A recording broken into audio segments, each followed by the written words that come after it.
everyone. Welcome to the Musicians Insider. I'm your host, Cronus. And today we're going to have, for the very first episode, our inaugural episode, we're going to have Robert Scobelizer, who's really been one of the firsts in a lot of places. He was the first in a Tesla, the first guy to use Google Glass in the shower and make no one else want to use it.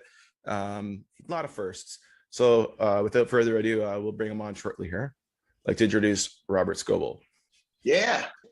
This is my first one. You're the first one. Wow. That's awesome. So, hey, everyone. Somebody had to be first. So, hey, everyone. Welcome to my first inaugural podcast for the Musicians Insider. I'm Cronus, and our first guest is none other than Robert Scobelizer. He is always first. So I thought it'd be interesting to say some of the things you've been first at. Maybe you could just tell us a little bit about yourself, because I haven't really working as a journalist or futurist in the tech industry for a long time, building online communities and stuff like that. I was the first one to see the first Tesla. I was the first one to see Flipboard. I was the 79th user of Instagram. Siri was launched in my son's bedroom. So then that's just some of the weird shit that's happened in my life. I noticed you left out the Google Glass. Oh yeah, I wore that for a year. That was always fun. That'll come back someday. I really enjoy just when I speak to you and talk to you about things, just because you are a futurist, and I don't know many people who are, and like, you're the one guy kind of like when I go to you, you're on the cutting edge all the time, making sure stuff is going to be great for your life. So my entire podcast is dedicated to music. It's the Musicians Insider. I can't even say it, the Musicians Insider. But a lot of things you do are music related. I think even without even realizing it, but I think, as you know, you've got the best music headphones on your head right now, right? Yeah. See what I'm wearing? Oh, overpriced Apple headphones. No, they're actually really good. Yeah, that's cool. These are in-ear monitors from 64 Audio. They're one of my sponsors, actually. So for my music project. Awesome. So I get these in-ears that are just beautiful, and they have 12 drivers in them, so I can hear everything very clearly. And it's just, I can't believe the way technology's gone. One of the things that I've found is in my life, the technology has now got to where I can actually do all the music stuff I've been sort of afraid to do. I think one of my problems was being a perfectionist. I always wanted it to be right. So then by the time I got it right, it's like I'm 45. So that's the way it is. I'm 55. I still haven't gotten it right. We first met at the Twitter 140 conference, actually, I think. Have you seen what Jeff Pulver's been up to lately? Do you know Jeff? I haven't. I do know him. He's got some cool stuff in New York right now. He's got Pulver EDU. I would check it out, you know, and I was going to teach a course for them, and then I got a job and had to stop and bail on them. But I'm up in Canada now. So I ran into you again at South by Southwest after I won Jeremy Shoemaker's contest. It was like 69 reasons to send me to South by Southwest on Jeremy and Isaiah's dime. The Isaiah guys, I remember when I met you first, they were kind of weird. Like they had their opinions, and I don't know, like it was interesting to like hear one of them talk shit about you, and then I was like, wait a minute, and I met you, I was like, no, this guy's cool, and I was like, I'd rather be your friend than his. And so I was like, well, thank you. but at the time I was just like, whatever, you know, I'd give them the benefit of the doubt to you. So I might have barfed on his shoes, so I think that's funny. I think that's funny. Isaiah, I don't know that really if they've ever gotten to anywhere bigger than they did. No. So music's always in a way part of something that we're doing. On Jeff Pulver's last little show, they had the music director of SNL on it on a Zoom. So they've always got some cool people in there to listen to, and I'm just networking as much as I can. With you, I know we were talking a lot about just awesome video game stuff. I appreciate your invite to come and try out some of the immersive VR stuff. I haven't been in the area in a long time, and now that Burning Man's been canceled 2 years in a row, I'm not even anywhere near you. But I've been playing Hearthstone, and I have 999 wins. I'm about to have 1,000 wins. I'm going to go live on my stream tonight, and I'll have it's like have you ever played Magic the Gathering? It's like that. No. Okay. It's a very direct damage type game with cards, but you know how you play Monopoly? It's like someone has to be the banker, and it's annoying. With Magic the Gathering cards we used to play in college, it was annoying to do the math with a pencil. And now if you have an iPad with Monopoly on it, it's all the math is done. So it's like that. It's kind of nice. I have a Monopoly game that you talk to the banker is electronic. So see, again, you've got the next level of it. I love that. And why hasn't that come out sooner? Imagine you sit there, you have like the game Trouble or whatever. You press a button. It's because the computer has to be really cheap in a board game. So they had to wait for the price of that thing to come way down. You think it might be like a like a Bluetooth board game that connects to your phone now, right? That just changes games every time. I bet you that's coming out soon. There's a company called Tilt 5 that's coming out with a board for your coffee table or your kitchen table, and you put on some glasses, and then you get as many games as they're going to deliver. So there it comes. So, yeah. I was listening to some of your Twitter chats lately, just a little bit. I heard you guys yesterday and a couple of weeks ago I was on, and I noticed there's some cool stuff. One of the guys had a VR link to all the like virtual VR worlds you could go to. I thought that was really cool. I love that you have people on all the time. Robert's always got some interesting people on talking about the latest technologies, and there's always someone who's worked somewhere crazy. And then I heard you talking about. We had a natural language processing guy, an AI expert who's been doing it for 20 years. Yeah. The next word I have is AI on my screen here. I wanted to ask you, how afraid of it are you? And you know it's inevitable, yet the way it has to go, the real test, I think, will be... I'm not afraid of it. I have the Facebook portal behind me, and I have a Tesla in the garage, and I have a June oven with a camera that you put bread into the oven, and it goes, oh, there's toast in the oven. I'll toast it. Yeah. You're the real first privacy is gone advocate. And I totally get that. You need the removal of privacy to do specific tasks, like have a droid talk to you without giving it approval first, right? It's got to be allowed to. So, but the real test I was going to say was, can AI write a joke that makes us laugh? You know, I think when they can start doing things like that, we're going to start to get into the real business of where we are with what AI can do. I think an important thing that people don't talk about, and I find is very interesting, if you've seen The Mandalorian, how IG-11 it's a robot. Basically, if you watch that, they trained the robot from beginning. They reprogrammed it. And my point is, a robot or any type of AI, it must rapidly, eventually, but it must be learning and development similar to a human. You know, like our brain doesn't start like this when we're born. You know, a 30-year-old human is much more developed than a baby. So, you know, the hand of the robot, the first thing it has to do is it goes, okay, this is my hand. It has to get excited. Then it has to go, this is an object. And then when it grabs the object, it gets excited. So that whole neural network learning stuff is what they have to do to make it work. I don't know how they're going to do it, but that's it. That's the key. I thought I'd ask you your thought on that. Step by step. Autonomous cars work like that, right? My car sees stop signs and stop lights and lane markings and other things around pedestrians, bicyclists. And it's all doing that through AI. And, you know, if you look at where the world is going, it's going there pretty quickly in terms of human history, right? What do you think's coming next? Oh, geez. That's a big question. Apple. We're all waiting for Apple to come out with its new Apple, the new 3D Apple. And they're doing a lot of things in the home to own it. So when it comes, it's going to be big, but probably next year. I know since I've met you, you've been waiting for the clear iPhone to come out that never happened, like these things that were coming and coming. So if you're saying next year, I'm going to guess it's 2 years away. No, the leaks and the patents are raining out of the sky. So it's coming soon. Yeah. So about VR and holograms, I find that VR makes users feel kind of sick, right? Like I've had a few times where I tried it. I'm like, kind of get whatever. Obviously, my wife does too. The mixed reality is much better. I was reading an article about something here. It was on, I forget what it was, but a person named Liang Shi believes that the new approach, which the team that they're on calls tensor holography, will finally bring that elusive 10-year goal within reach to have holograms like VR and 3D printing worlds like together. Like, I don't understand that. Have you heard of that? Tensor holography? No, I haven't, but there's a whole bunch of work being done on displays to bring different kinds of holograms, either to glasses or windshields in cars, right? Will we have the Princess Leia hologram? Will we have the R2D2 projecting?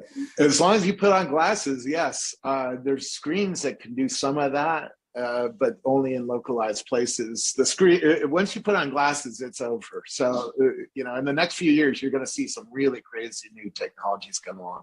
I'm excited. I heard you guys talking a little bit about music AI for $20 a month. And then you were talking about, somehow there was a Canadian joke where they said something about you put the A into K. And I was like, okay, enough of that. But I did want to ask you about that. What do you think about the future of music? And, aside from nepotism and things like that, where is it going, Well, there's a couple of ways to look at it. One, start out with this new over-the-ear headphone, Apple headphone, right? And this has 2 AI computers in it. That's what makes this different than all the other headphones in the market. The noise canceling is the best on the market right now because of that. It has 9 little microphones around it. And it has a new thing called spatial audio. So I can hear music or sound coming from all around me. It's a infinite surround sound system, basically. And then you start thinking about what happens if they put an augmented reality computer onto this thing where it can see the world. Well, now you can put music on your living room floor and walk around it like you were walking on stage at the Beatles, and walking in between the band members as they're playing. Really? That's going to radically change music. And then we're going to get all the visuals, right? So we're going to be able to be in a rave in your living room, or a Coachella music festival in your living room, right? So, and that's coming next year as well. I would love to hear. Like I'd love to hear your thought on what an artist can do to get ahead of the curve, because most artists don't even have like a website. Yeah, this is ahead of the curve. If you're not playing with VR and understanding what metaverses are, you probably are already way behind. You need to catch up. If you don't have a VR headset like an Oculus Quest, it's $300. Get one. Which one should people get? Oculus Quest 2.0. It's Quest 2. $300. It's $300. It's down there. And it works on its own now, right? It's self-contained. Yeah, it's a standalone. You don't need any computer. You just need to buy an Oculus Quest for $300. The reason I want you to do that is it starts showing you what presence and what immersion means. And you start learning how other developers are building virtual worlds for you to enjoy. You are going to start getting a language around this. You're going to start understanding what people mean when they talk about immersion and presence, right? So that you can have some real conversations with your tech teams about the future of your brand and the future of where you're going to go with this stuff, right? Because if you're Marshmello, for instance, he played at Coachella. I saw him 5 years ago, 6 years ago, something like that. And in Coachella, in the Sahara tent, only 10 to 20,000 people can fit in that one venue. Well, he played on Fortnite, and he gets 11 million people watching. So if that didn't get your attention, that was insane. As a musician, then you're not going to get anything, because you're not really in the audience business, right? And music is about building audiences, right? Yeah, and like even with crypto coins currency, you can make a coin for your band that's like only people can buy stuff from that, and it kind of makes sense to do that as an artist. It doesn't make sense to do it as a company unless you're like Nintendo and you're selling these coins, or someone like who does that. They haven't even done it yet. But don't go there, because in 10 years everything's going to work like NFTs. So, a lot of things are going to be on my walls. Virtual things are going to be on my walls all over my house, right? Hopefully I can afford some nice ones, but do you care about unique? Do you care about unique NFTs? If you want to own an Ansel Adams photo, it costs money. Do you care about it being unique? I don't care, but other people do. I pay attention to what other people care about, and other people care about having things in their homes that they care about, right? That's unique. If you're a rich guy, you have a Picasso on the wall, right? Well, can people just make a fake NFT and pretend it's the real one? Like, will people do that then? They can, but I come along with my glasses and go, no, that's not a real NFT. I already looked up the NFT and it's not a real NFT. You're trying to fake me out, man. So stop lying that you own a Picasso on the wall. So right now, NFTs is it's a really big moneymaker for anyone. You should start watching an artist called Tutu. Okay. He works for Dylan Francis. He's been doing all sorts of art for Dylan Francis, and he's building all sorts of metaverse-based art for the music industry, and he's doing badass shit. So very cool. He's working with a company called The Wave, which is doing this kind of virtual thing. Right now, it's still on flat screens, but someday that was started as a VR company, switched to 2D screens because that's where everybody is today. And they'll switch back when the glasses come out next year, the headsets from Apple and Facebook. There's a pretty cool dome in LA called the Wisdome or something, and they do like virtual, like bands are performing, but there's like mapping going on all around them, and it's really, really neat. If you have a chance to check it out, I think Pink Floyd was doing something with them, and there's a lot of other musicians in LA involved. Domes are cool, but soon you're going to have that in your living room. Why would you want to go to a dome? Get rid of this idea you're going to go and do things. Yes, we're all going to do things, but we're going to have that dome in our living room soon. Well, this was for the band is performing though, and you can go see them. Like you're there. I get that, but that only 10,000 people can do that. I'm talking about millions of people, man. Let's get into the new world. This was less. This is less than thousands. This is like hundreds. I know, because it's hard to get a ticket to a dome, a physical dome. You're going to have a virtual dome on the Apple headset coming next year. So why would you think like a physical thing now? You got to start thinking, I'm going to have a new audience showing up next year, with headsets, with Oculus Quest and stuff like that. We're going to be able to reach a new audience in a new way. Where do I want to be performing? At home to the world, or do I need where do you see that? Do you want to get in another airport? I mean, that's a good question. They're still going to have to travel, okay? Because humans still like to see music, and analog music, real world music, is still better than digital music. But most people can't experience this stuff, right? After last year, I just want to play in front of real people. I know. But the trick is to now start capturing that with a bunch of 3D sensors so that you can put that up into virtual reality or augmented reality, and you can make your audience that's maybe a few thousand people in front of you. Now it's 1 million people. So when you have a show, you map it all out virtually so people can walk through the stage while it's playing with cameras and sensors. Eventually. Today, it's really hard to do that. It costs millions of dollars to do that. But soon, i.e. next year, there's going to be stadiums that have 100 cameras in them that does volumetric, right?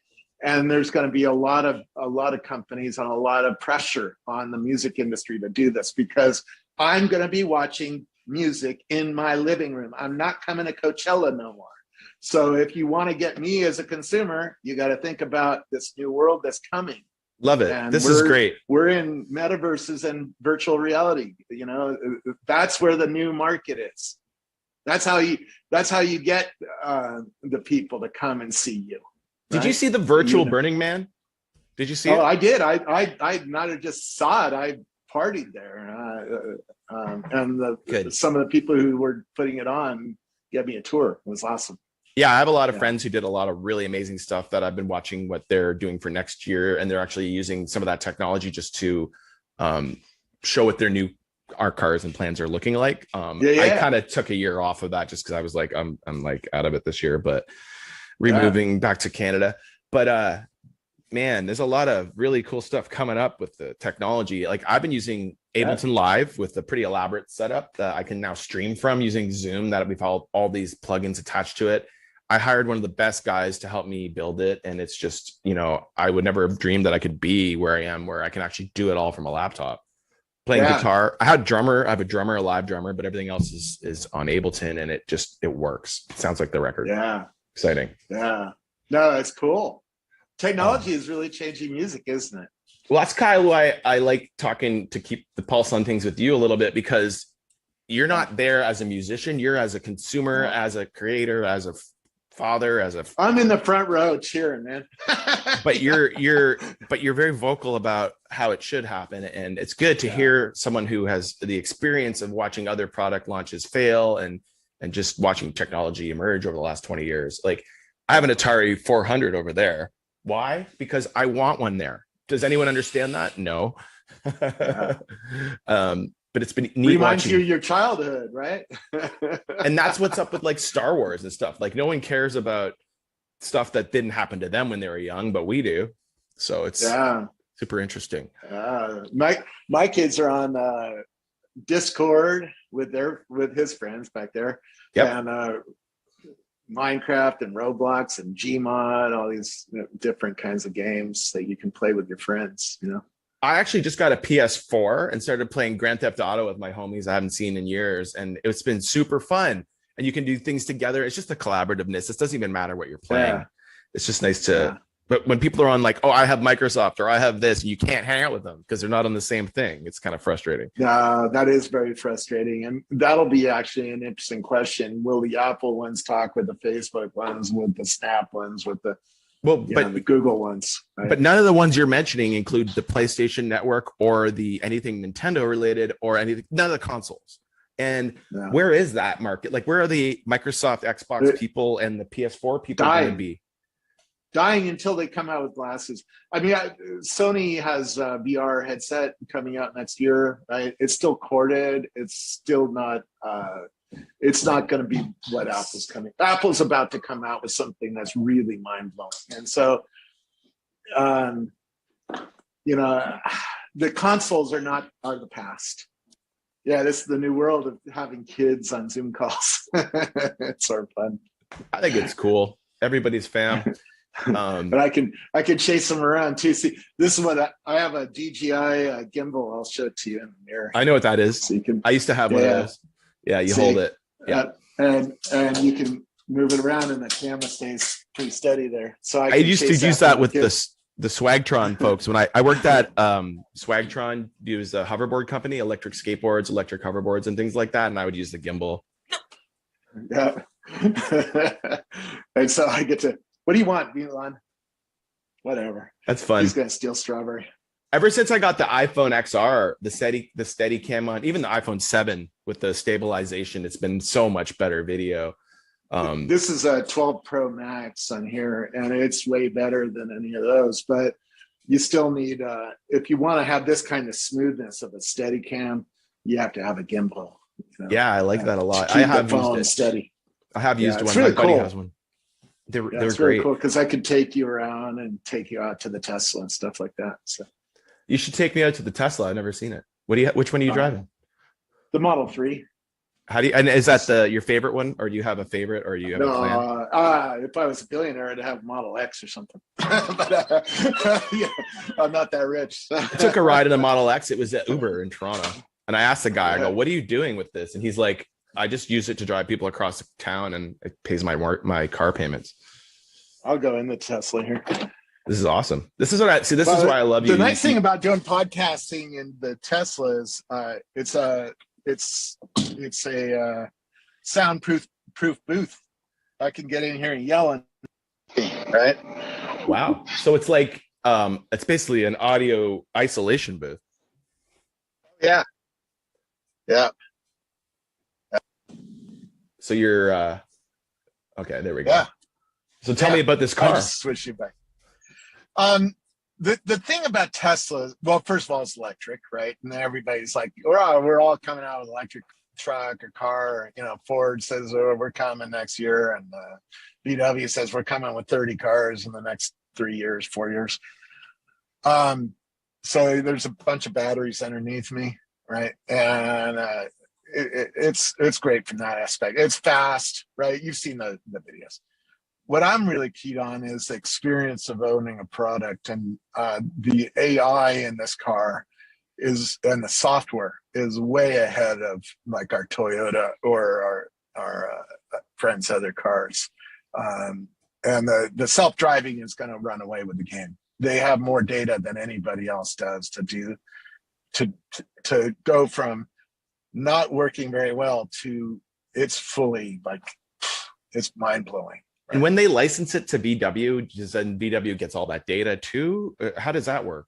No, they're not going to license. They're not going to license what's in the Tesla to a VW. That just ain't going to work. Well, who's VW licensing it from? Aren't they getting like the some of it? VW is building their own. VW is building their own autonomous. There's many companies building their own autonomous technology, but they don't have a million cars on the road with cameras that can change lanes and turn corners.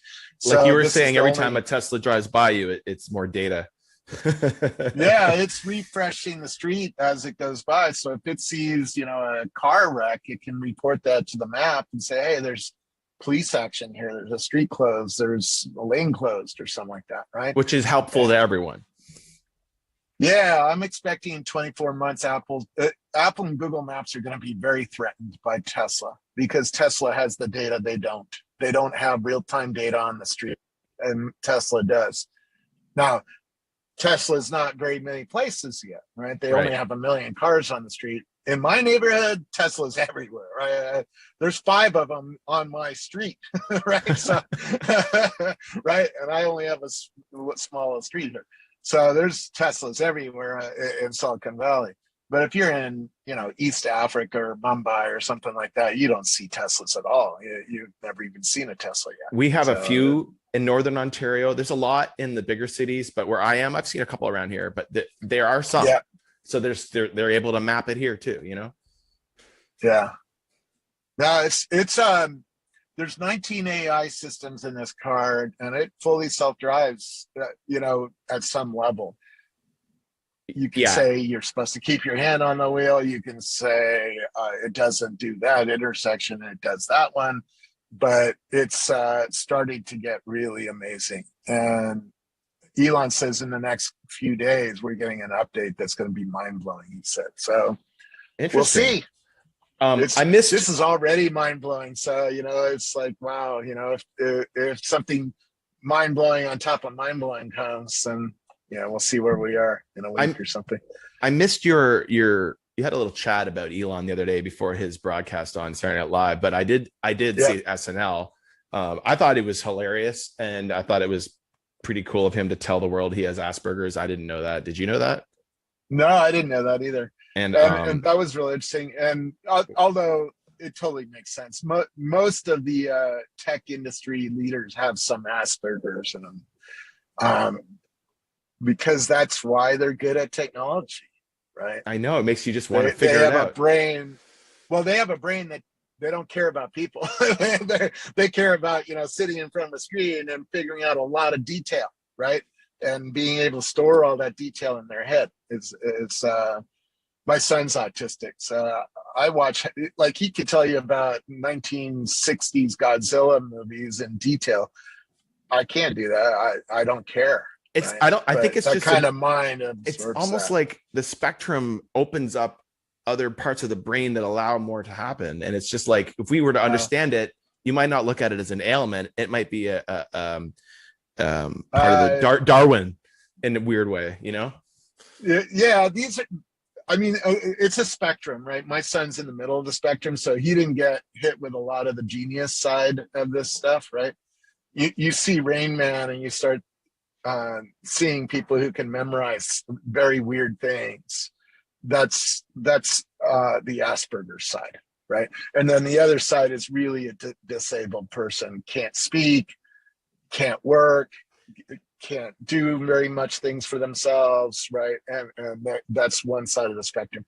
The side of the spectrum that Mark Zuckerberg and Elon are on, it gives you some challenges with social. Right, you're not an autistic person can't look in your eyes very easily. It confuses their brain, and they don't like doing that. They don't like having small talk, right? They like going straight to telling you about Godzilla, right? Well, because small talk feels inefficient. It does to that kind of brain. They'd rather look at their iPad, right, or do something else, right? These kids are very interesting to be around, because they are They communicate very differently. They look at the world very differently, and their focus level is usually very different than ours. So they can sit and focus on something for a long time. So, I think you're probably that's how you learn how to code, right? I can't learn to code because I can't focus on a black screen for 2,000 hours, trying to figure it out. How I learned to code a little bit, which I'm not a coder now, but I took computer science and I had to learn. I had a book when we were younger in public school. We would get books from the book club, and I got a computer programming book that had Atari 400 games in it, and I would type them all in 10,000 lines and use a tape deck cassette to save it and literally play the game. And if it didn't work, I'd be so mad, but then I'd just type it again and it would work. And then I would go in and figure out how to make it so I couldn't die. And that was the beginning of it. Yeah, that was really neat. Wow. I worked at a programming magazine and learned a little bit, but I never took it up.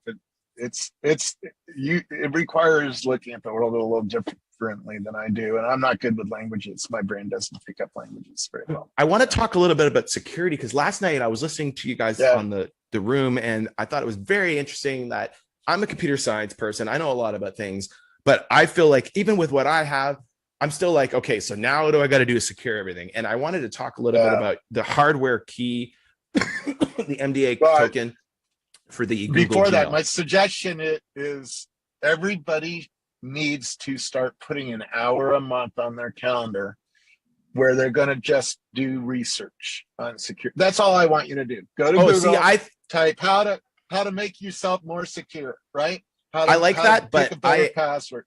I feel like I'm beyond that because of my background and what I do. I get that. That, but most people, even in your background, don't think enough about it and don't research how to pick passwords, don't research hardware keys, don't research how to keep yourself secure. Don't look at other people who've gone through hacks, right? And learn from them. That's how I learned a lot. Well, I read everything. I read everything when there's somebody who says I got hacked and I lost all my money in crypto. I read everything about that. How did that happen? Right? Because you said it last night. Protect my stuff. People could steal your NFT. Like, we're moving. Get out of the buzzwords. We're moving more of our value into computers, right? If you have 10 NFTs on the wall and they cost $1 million a piece, that's $10 million on your wall in digital stuff, right? And if somebody can come in and steal that from you, they will. So you have to, when you buy a new house, you have to look at the locks, right? And then say, hey, should I upgrade my locks, right? And same thing here. You need to upgrade your locks. You need to do some research. 1 hour a month. No, I 100%. You're going to have a different conversation with me. Even you will have a different conversation in a year if you do an hour a month of research, because you're going to start really getting nerdy about it, and then we can have a nerdy conversation about it. Right? I think most people are not even there. Most people have shitty passwords. Most people don't use multi-factor authentication. They don't even know what it means when you ask them. Right? They go, "What is that?" But that's what I want to start spreading to my musician friends, that I think can learn something from this, is that they need a hardware key for their Gmail, because Gmail is where everything lives. And you said if someone gets your Gmail, you're fucked. But what are these people doing? And the reason for that, if I get into your Gmail and kick you out and I take over your Gmail, most of the other services will, or your email account, most of the other services will send an email to that account saying, hey, here's a way to reset your password, right? So if I have access to your Gmail, I can do that to all your other services. Now I have your bank, I have your video game accounts, I have your Twitter account, your Instagram account, your Facebook account, because you didn't do what was needed to keep the hacker out of your email system. And that's job number one: protect your email. Hardware, because that's the MDA center token of everything. So, we can talk about, how do you go from no security, like a shitty password and no security, to pick a good password, go do a Google search on that. There's plenty of information on how to pick a real password. There's plenty of reading. I've been looking at, I've done it. Like rainbow tables and how long your password has to be to get hacked. And like they can hack it in this much time if it's this long. It's like, are you kidding me? Yeah. I use LastPass as well. I use LastPass. Do you still like LastPass? I do. Yeah. Okay. But you have to pay for it now. It used to be free. If you want to split it up between the mobile and the desktop, you have to pay for it. Yeah. But back to the security. So if you're somebody who uses password as your password, right? And I know people like, I know they're like, right? 2021. I'm like, company name. How are you using this as a how are you not thinking about this? You're living in a digital world now. You better start thinking about this stuff, because you're about to get ripped off, and you're not going to be able to do anything about it. If you have $100,000 of crypto and you don't know about security and you haven't thought about security, you're going to get ripped off, man. That is easy to do if you don't have good password strategy and you don't have a way to bind up your system. So anyway, so the hardware key, I should go get my hardware key. There's a little thing you stick in a USB drive. Yep. It gives you a specific number off of that hardware that goes into the Gmail, and then Gmail goes, "Oh, you're here. Thank you." It's like an iLock. In other words, you have to type in your password, and you have to put your key into the computer and click a button on it, so that the computer goes, "Oh, okay, you did your second factor. Now we know it's actually you." What if you lose that thing? There's ways to deal with it. You can click on "I lost my key" and they'll teach you. But you should do some research on that. Yeah.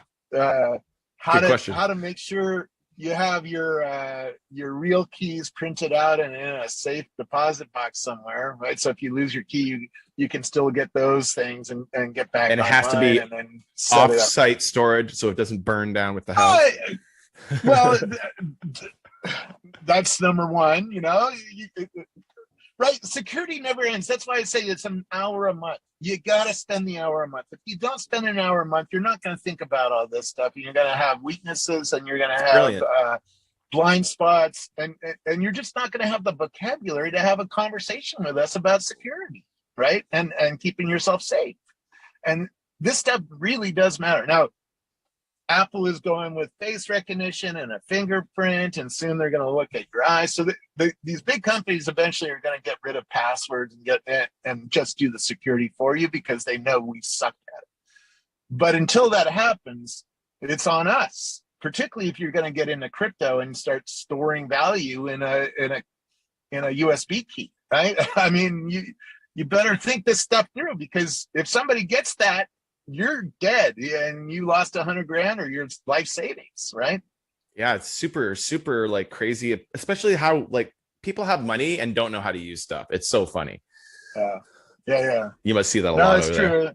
But we're going into a world where you must do security research an hour a day, even if you're a mom, an hour a month, if you're a kid, an hour a month. Just do some Google searches and do it once a month. That's all I need. If you want to do more, go for it. But do an hour a month, and you're going to get, in a year, you're going to get pretty up to date, right? That's great. Because you're going to start picking better passwords. You're going to understand what we're talking about with these hardware keys. YubiKey is the company I use. Google has a hardware key called Titan. If you're a Mac user, that works great because it's a Bluetooth thing that you just click on when you try to sign into Gmail for a new time. That's the one I was interested in. Yeah, that's pretty good. The YubiKey is much more flexible. LastPass uses YubiKey. Oh, really? Many others. Oh, yeah. Facebook uses YubiKey, and others use YubiKey. So good to know. Whatever. You pick one. One is better than none, as they say, right?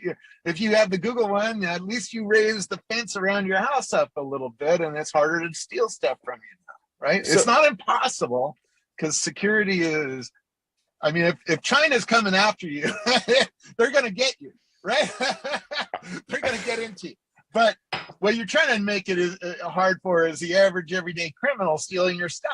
So they'll go to the next person instead of you. Absolutely. It's the same thing as putting a good lock on your front door, right? Why did you do that? So that people can't pick your lock as easily as the next guy, you know? Interesting. Or get a digital lock, so now you can unlock the door when you're walking toward it, right? That's so. What I know you mentioned Tutu. Are there any artists you liking these days? Any new artists that you're talking about, or anyone that's really blowing the doors off your headphones? Yeah, you're breaking up there. I'm not sure if you're still hearing me. Yeah, I'm hearing you. Oh yeah, there's a whole group.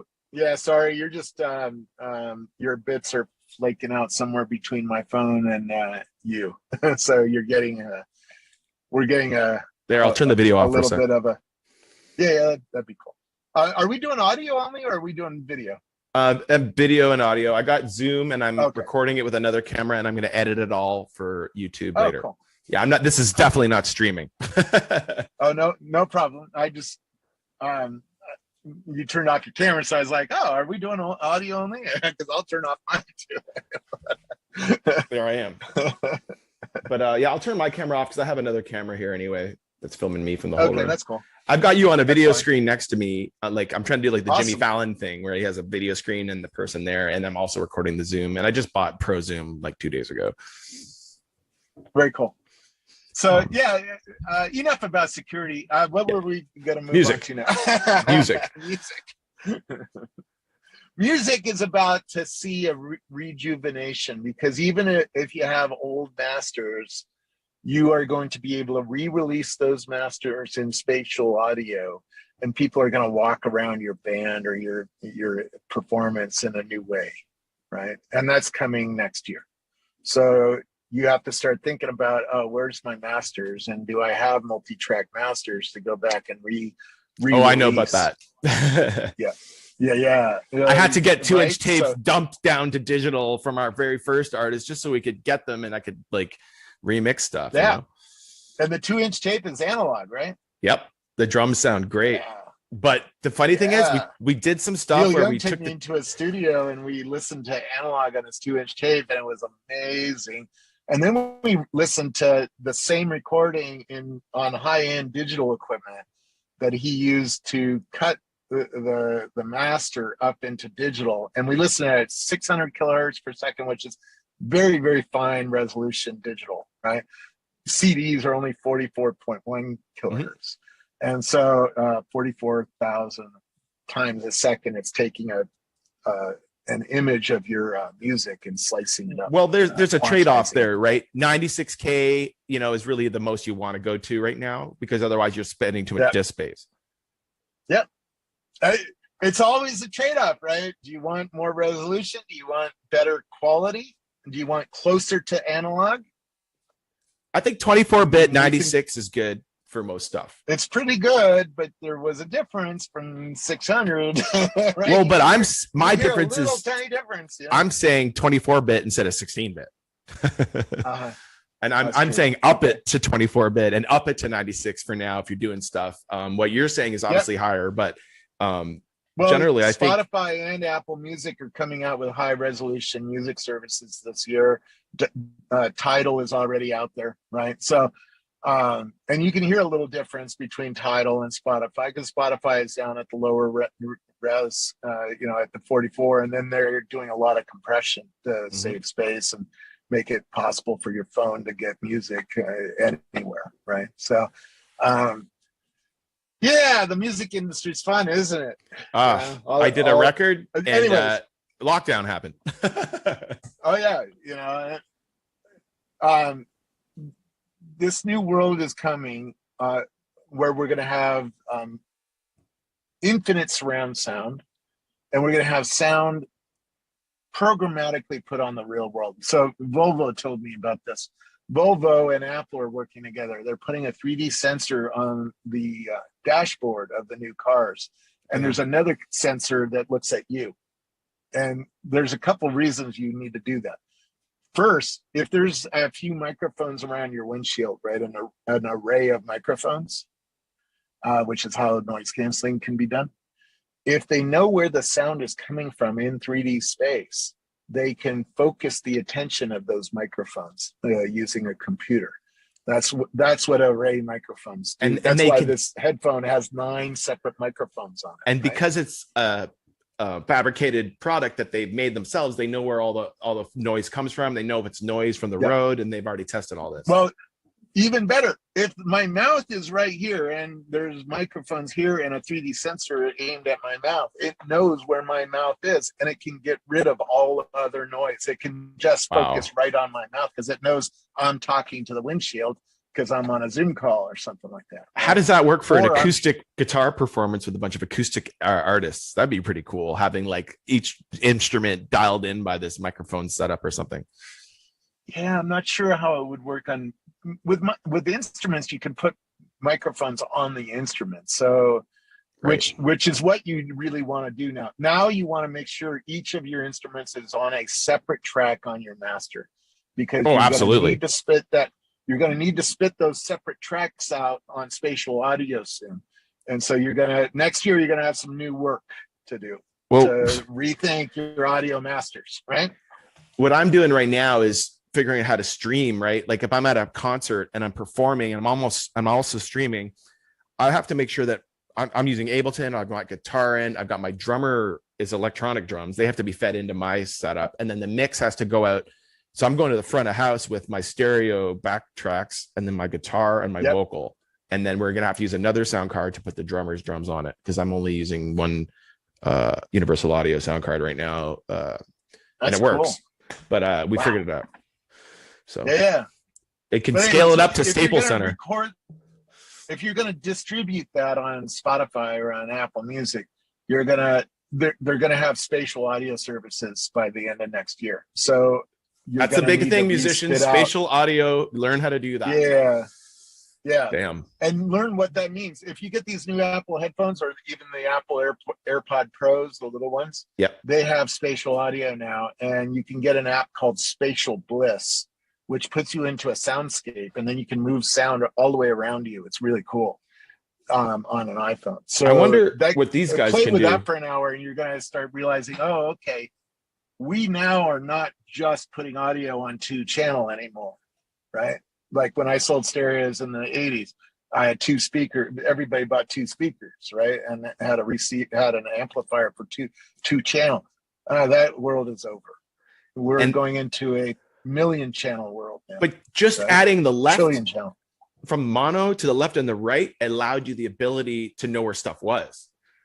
Yes, but it's another. Now this is the next. Now is next level. You can put sound on my steering wheel. You can put sound on my mirror. You can put sound on a button. Volvo said the buttons are going to talk to you when you touch them. Right, because nobody knows what the buttons do. Yeah, well, and also you can do all sorts of music or sounds. Or in this Tesla, we have fart noises, right? So you can do all sorts of fun things if you know where that button is and know how to apply sound to that programmatically. But that requires you to think of sound as a discrete thing that you would put on a specific thing, right? And that's a new skill for a musician, because you don't think like that. You don't think about, oh, could we do a concert in somebody's kitchen and put the guitar on one Coke bottle and put the trumpet on another Coke bottle? You don't think like that. So, but you could. You will have to by the end of next. No, you will have to by the end of next year. Very. So this is why I talk to you. Do you want to get ahead of the game or not? This is why I talk to you. That's all. Good stuff, Robert. Yeah. You can react to what the market is telling you to do and be later, or you can be first. Well, I think the people who are first are like the bigger artists in the world, like Marshmello, who have the budget to try it and be allowed to have Fortnite say, okay, why you want to try this? Because they know each other, it's like kind of nice. But it's easier to do things when you have money, particularly if you're going into volumetric, because you get if you're going to want to record your band and put it into my living room, that requires a volumetric studio. That costs money, thousands of dollars a minute. Well, so, and maybe a little less going down now, but it's still fairly expensive, and it's still a time-consuming process, and you have to have a tech team that can do that. I've offered to be a guinea pig for anyone who wants to try it. People that have a tech team, but they don't have an artist. And if you know of anyone or hear of Yeah. anyone, I got an album done. I've got everything ready to go. Did I send it to you, by the way? I'll send it to you. Yeah, you did. It's awesome. Oh, good. I'm glad you heard it. We got airplay on a bunch of places, even in LA and even here, and we're just kind of working on a distribution deal. And I have a manager and a lot of people. I finally have a drummer, so I'm excited.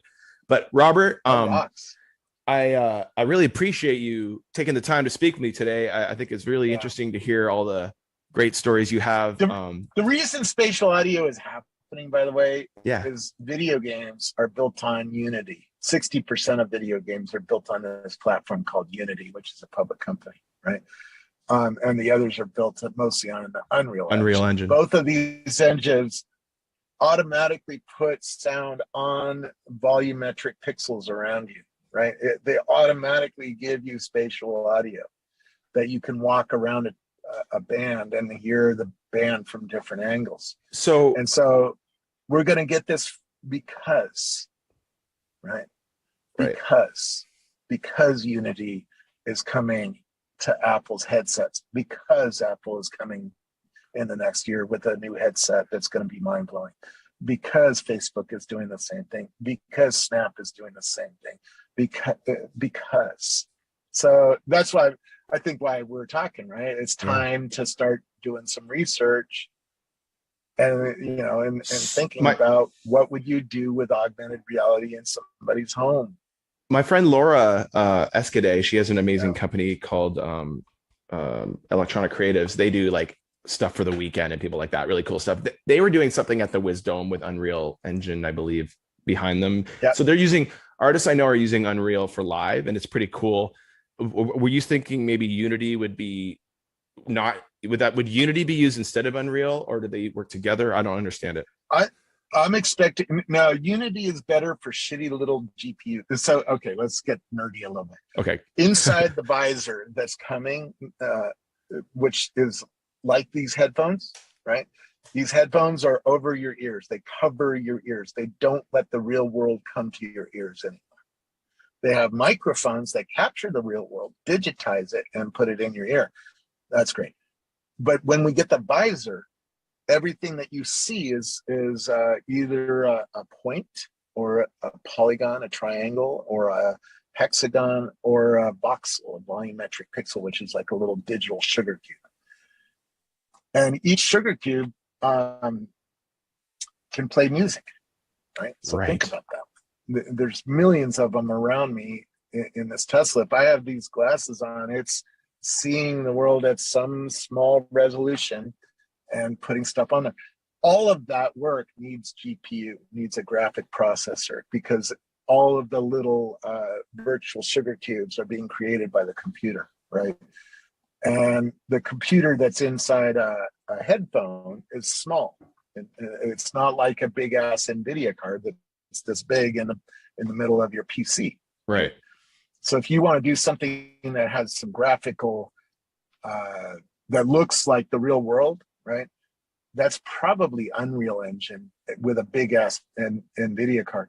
If you're going to go down from that a little bit with a Oculus Quest, a Facebook device, or this new Apple device that's coming, you won't have quite as many polygons as a high-end NVIDIA card has, right? $1,000 NVIDIA card. But it'll be, you can wear it while walking around, right? Without a cord corded into your NVIDIA card, right? Right. My first VR machine, I had a cord that went into my NVIDIA card, right? Now I don't have that. I just have an Oculus Quest that is finally untethered. Yeah, and most of the platform that works the best with these smaller GPUs is Unity. And so I'm expecting Unity to be doing a lot of stuff with Apple next year. In fact, Unity showed me that you're going to have bands in your kitchen, and it's going to be pretty mind-blowing. Think about being at a Lady Gaga concert in your kitchen and having the full stage in your kitchen.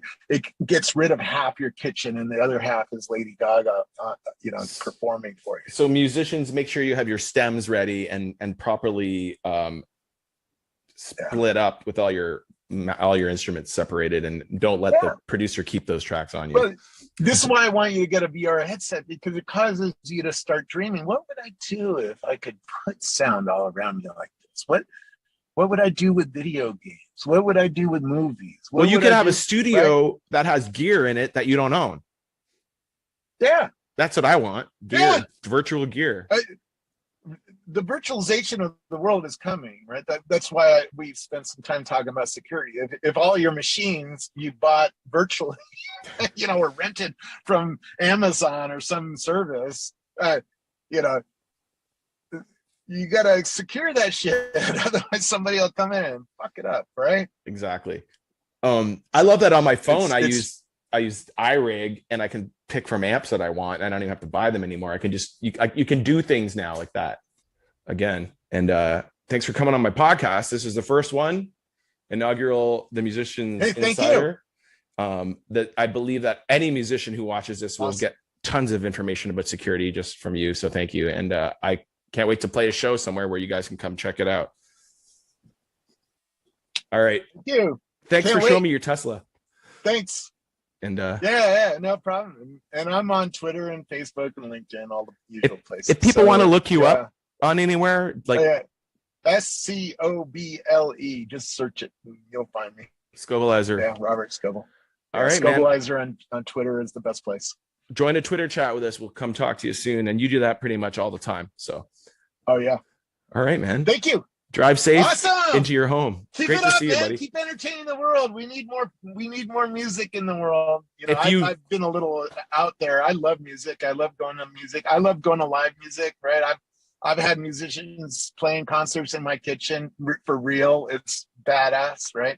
Well, dinner with Slash, right? So I've been around. It's just I think about distribution, and I want you guys to make some money, right? I hear you. And you start looking at Coachella can get 20,000 people in the Sahara tent. Yeah, there you go. That's Slash's you collect pick. them too, huh? There's Slash's That's pick. Great. And there's Dimebag Darrell's pick. That's awesome. That's awesome. I can't wait to get back out there, but we're actually I can't even get a haircut. I'm like Giorgio Tsoukas. We are locked down in Ontario. That's why I got these hat on and the over-ears headphones. You can't see my messy hair. Thanks, man. I can always put these on. That if you were wearing those around, I'd be like, oh, you got the Apple glasses already, man. How did you get those? Exactly. All right, my friend. I'll catch up with you sometime, and thanks for joining the podcast. You have a wonderful rest of your day. All right. Love see you later. Thanks. Cheers, buddy.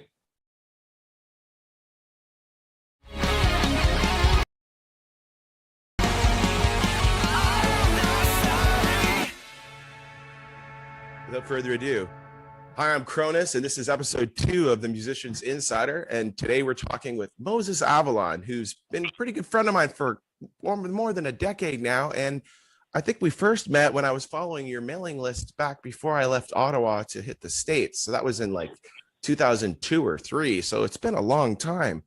I guess the first time we met was when I came to your place to discuss all things internet and music. So I think maybe you could tell us a little bit about yourself and what you've been doing over the past 20 years and how you've been a music industry advocate and some of the books you've written. And just tell us a little bit about yourself, please, Moses. Hey, Aaron. Well, I started off in the music business as a producer engineer. I play a few instruments, and I quickly realized I wasn't good enough to make a living as a musician, but I was probably good enough to record them. And so I started a small recording studio, which I ran out of my bedroom, and produced a lot of acts for $25 an hour. And eventually one thing led to another. I ended up with a studio gig. Then eventually I got my break working on a couple of big acts. One of them won a Grammy, and then that led to a whole bunch of other things. And at some point in late 1990s, I got kind of tired with the producing component because I saw what was happening in the industry and saw what I was going to do to have to compete, and decided to get out of the music industry by writing a book called Confessions of a Record Producer. And I wanted to pursue writing as a career. And I thought the book would get me out of the music industry, and it did the polar exact opposite on Right. steroids, because the book became a hit, and then there were 2 others that followed it, and I started getting a lot of phone calls as a kind of a go-to, consultant, guru, whatever. And then attorneys started calling me to do what's called expert witness testimony. That's when you testify in a court about the standards and practices of a particular area of expertise, in this case, the music business. And I testified a number of landmark cases. And so that, while trying to get out of the music industry, it just like Al Pacino and Godfather, just pulled me back in. Are there any cases we can talk about or that you can mention? Any big ones? It would take too long. If you go to my website, you can see a number of the cases that I'm allowed to talk about are listed under my client list. But it's mosesavalon.com. And let me see, doing various areas of consulting, and did that for like 15 years, maybe more. And then I decided, it's time to kind of maybe even retire from that. And so I said, what do I want to do? I like smoking cigars. I like hanging out with my friends. So I opened a cigar lounge called Ash, which is where we are coming to you live from right now. I'm standing in front of a bay of member lockers. These are all lockers that belong to the members of our lounge. It looks like a library cabinet. It actually comes from a hardware store in Portland, Oregon. This is about 100 years old. And we retrofitted it to be lockers for cigars to keep them humid. And this is where our members keep all their stuff. And they come here and they smoke their cigars. We just hang out and talk about anything. It's a cigar. It's like a cigar. It's like a cigar spa. Yes, that's a great name for it, cigar spa. I don't know if Zoom will let me flip the camera. Let me see if it'll let me do that. I hope so. I don't think it lets me. Oh yeah, here we go. So we can flip the camera here. All right, so just move it slow. Move it slow. Keep it steady. Okay, so we'll walk through. This is our retail center. This is where you come in and you buy a cigar, or 2, or 10. And this is a hermetically sealed closet for your coat and your bag. Through here is a special lounge we call the Illuminati Lounge. This is for guests for our members who need a little bit more privacy. We watch movies in here on the weekends. And then our big lounge is over 2,000 square feet. It's the largest cigar lounge in Los Angeles. And this is, we call this the Commons. There's my dog having a nap over there. This is one of our members who's in here almost every day. How you doing? And it's where people just hang out, smoke their cigars, play chess, watch the news, watch people walk by on Hollywood Boulevard. Where are you located? Hollywood and Western. Oh, beautiful. I used to live near there. That was the freeway exit I used to take. You can go to ashloungela.com and read all about us. Or you can follow us on Instagram at ash_lounge. I'll put it up. Now I'm curious to know what sorry, go ahead. I said I'm here most of the time, and like, for example, I'm still connected to a lot of music people, as you know. And about 2 weeks ago, a couple Fridays ago, there's a whole bunch of them showed up here impromptu and did this jam session. These are all these, great 80s studio session singers and musicians. They just showed up here and jammed out to about 1 a.m, singing all these like classic, singing Whitesnake songs and things like that, and Foreigner and like all the great hits from the 80s. And they loved it so much, they plan to come back and make a habit out of it. So if you come and hang out here, that's the kind of thing you might see. I love it. I think that's really, it reminds me of kind of what you were doing in your own backyard for a while, and now you've taken it to the passion to the next level. Exactly. I just basically took my lifestyle and duplicated it in a commercial environment, in a retail environment. Well, that's really neat. So I wanted to talk to you a little bit about back before, like, in more chronologically here, like what got you involved in NAMM, the NAMM show? Because that's where we kind of started doing important stuff together the first time anything was really, coming together when I first moved to Los Angeles. And I was just curious how you got into that world. I guess it's just where you have to be, but how did that start? Because you really introduced me to a lot of people. Well, NAMM is the largest music conference in the world. I believe it's over 60,000 people, something like that, over 4 days. It basically takes over all of Anaheim, California. And I can't remember what my initial introduction was, probably through Hal Leonard Books, because Hal Leonard Books has an enormous booth there. and my books are all published on Hal Leonard. And I probably said I'm going to be at NAMM. You should come to NAMM, and it's an opportunity for me to sit down with my publisher, because they're in Milwaukee, and I don't get to see them. I just talk to them on the phone. So I got to meet the sales reps. I started going to NAMM, and then eventually NAMM asked me to be a keynote speaker, and then they asked me the next year and the next year and the next year. And because of that, I'm able to get, if you're on my mailing list, which is free, you could get a pass to go to NAMM for $25. And I've gotten, I don't know, probably several thousand people passes by this point, Right. to go to NAMM on various years. And that's how I got involved with it. And they keep asking me to speak. And as long as they keep asking me to speak, I'll keep doing it.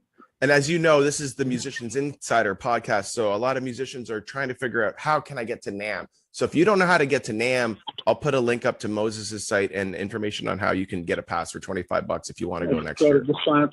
Just sign on my mailing list, and I send out a notice usually around September, announcing what the specifications are to get a $25 pass, and just go to the link and fill out the form, and you're in.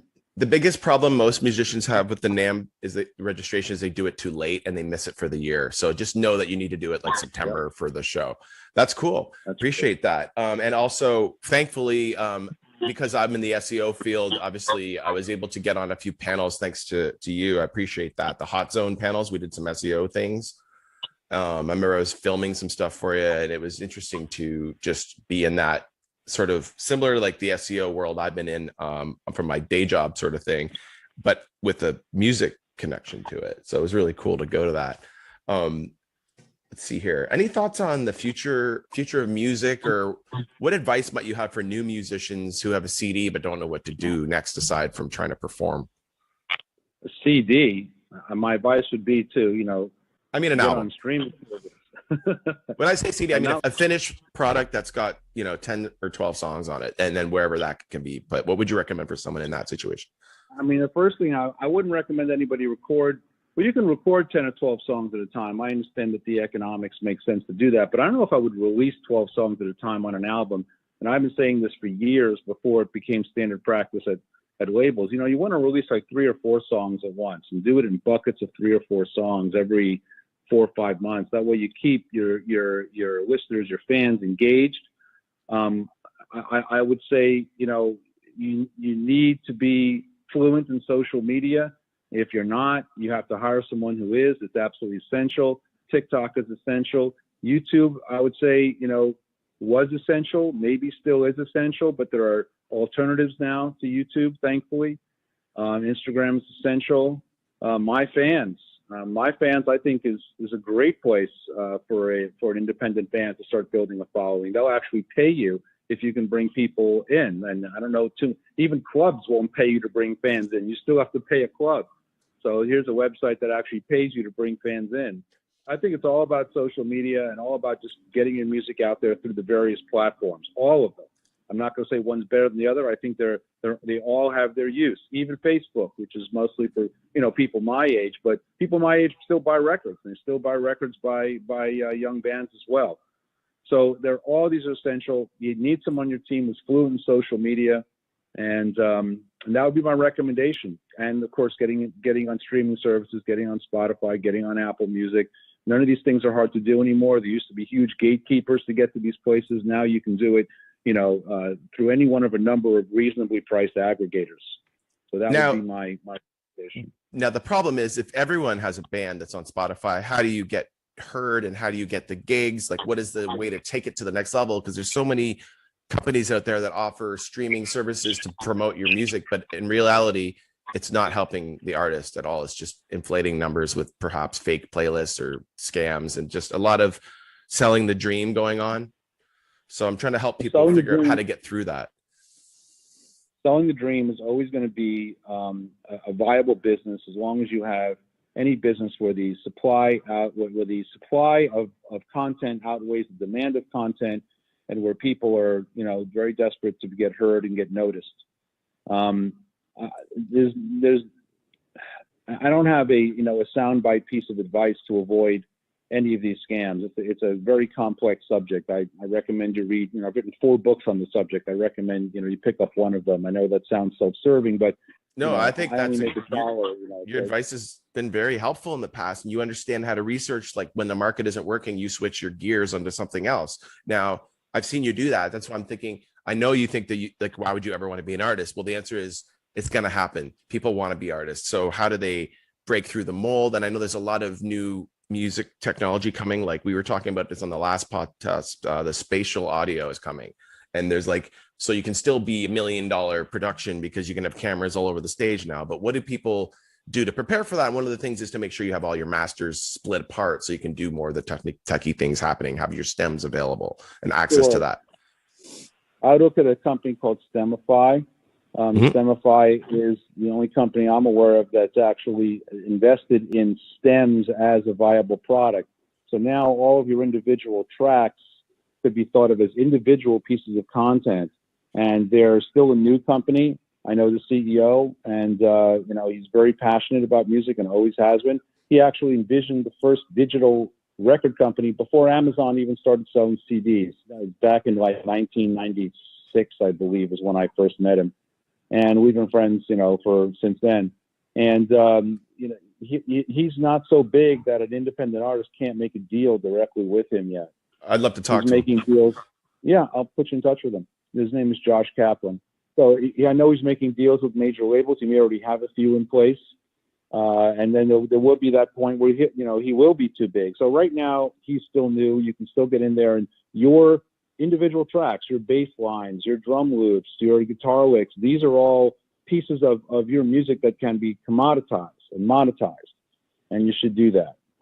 Like just the solo from one song might be perfect for in The Simpsons when Otto's driving and he's playing the solo to Metallica's One for a second. That sample was a perfect use case.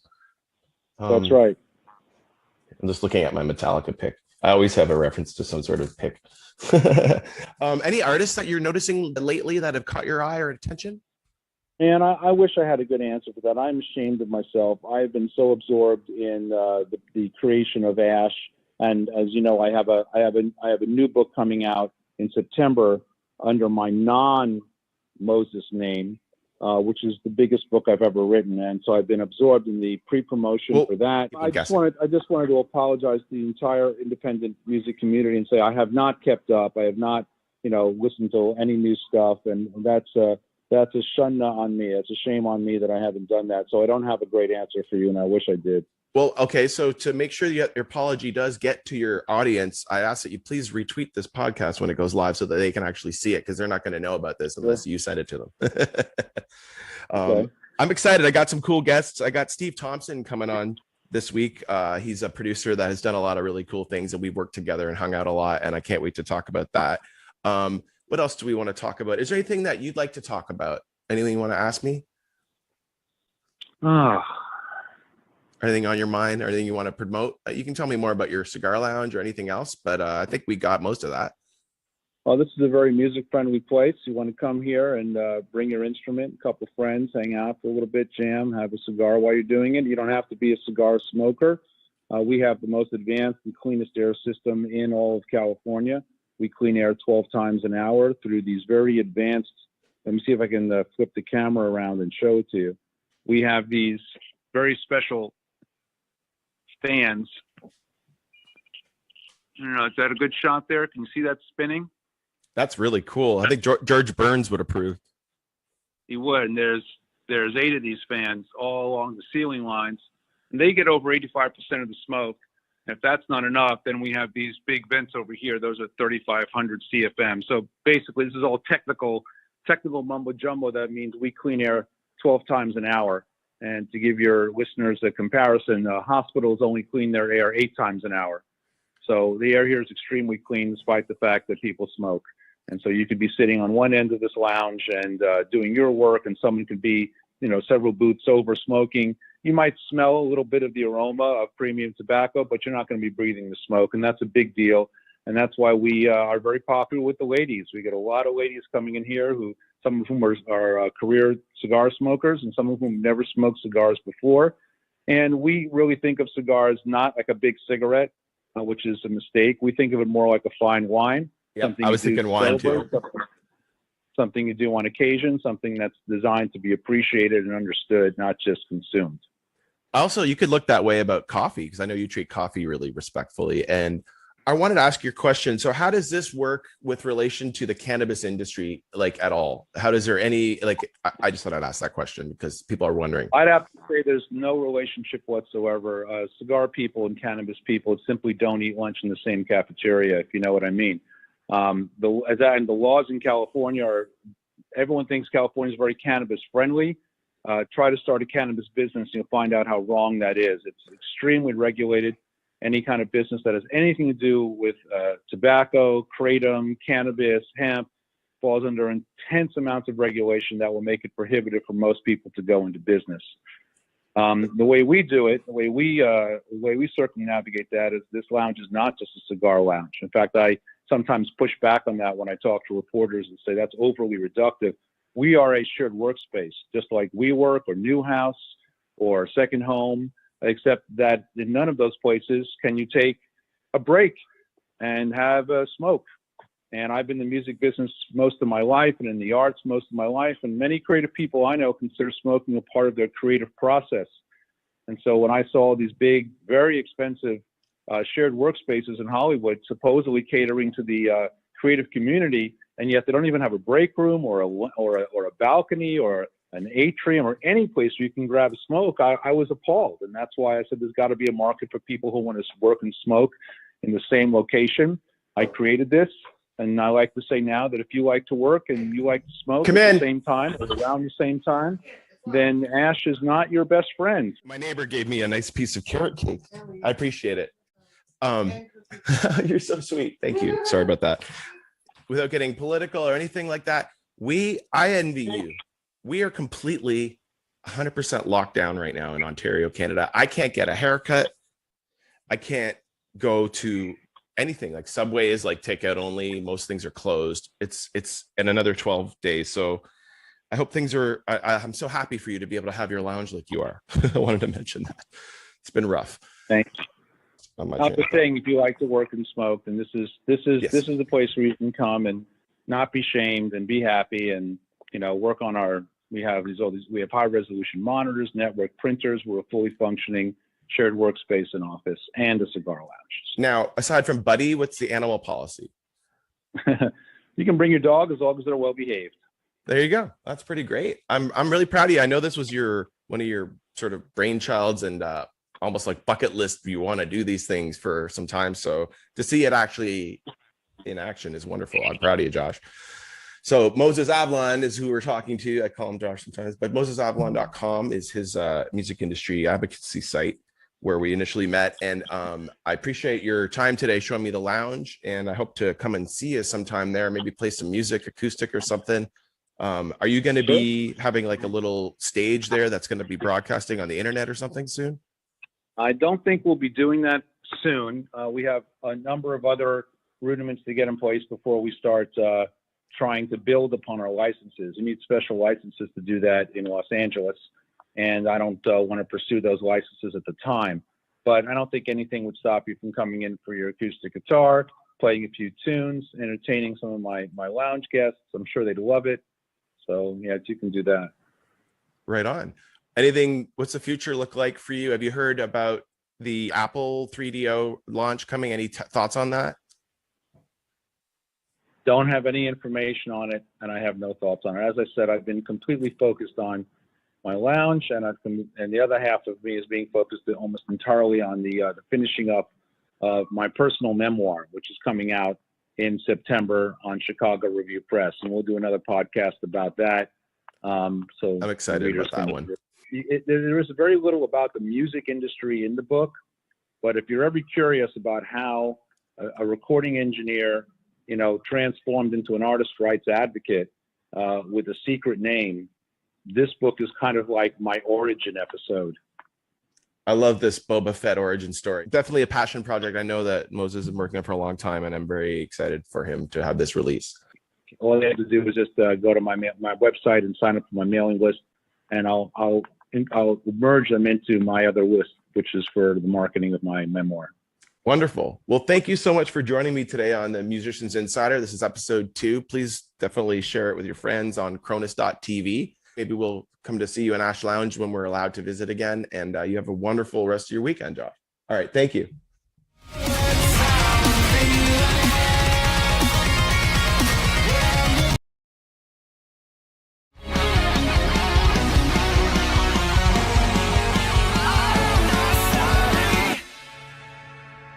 Start things off the way we always do. So, hi everyone. My name's Cronus. Welcome to the Musicians Insider. Today we have a very special guest, Chris Brogan. Chris is president of Chris Brogan Media.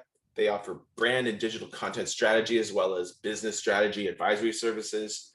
He's a well sought after keynote speaker. That's how I've seen him initially, and a showrunner of The Backup Show.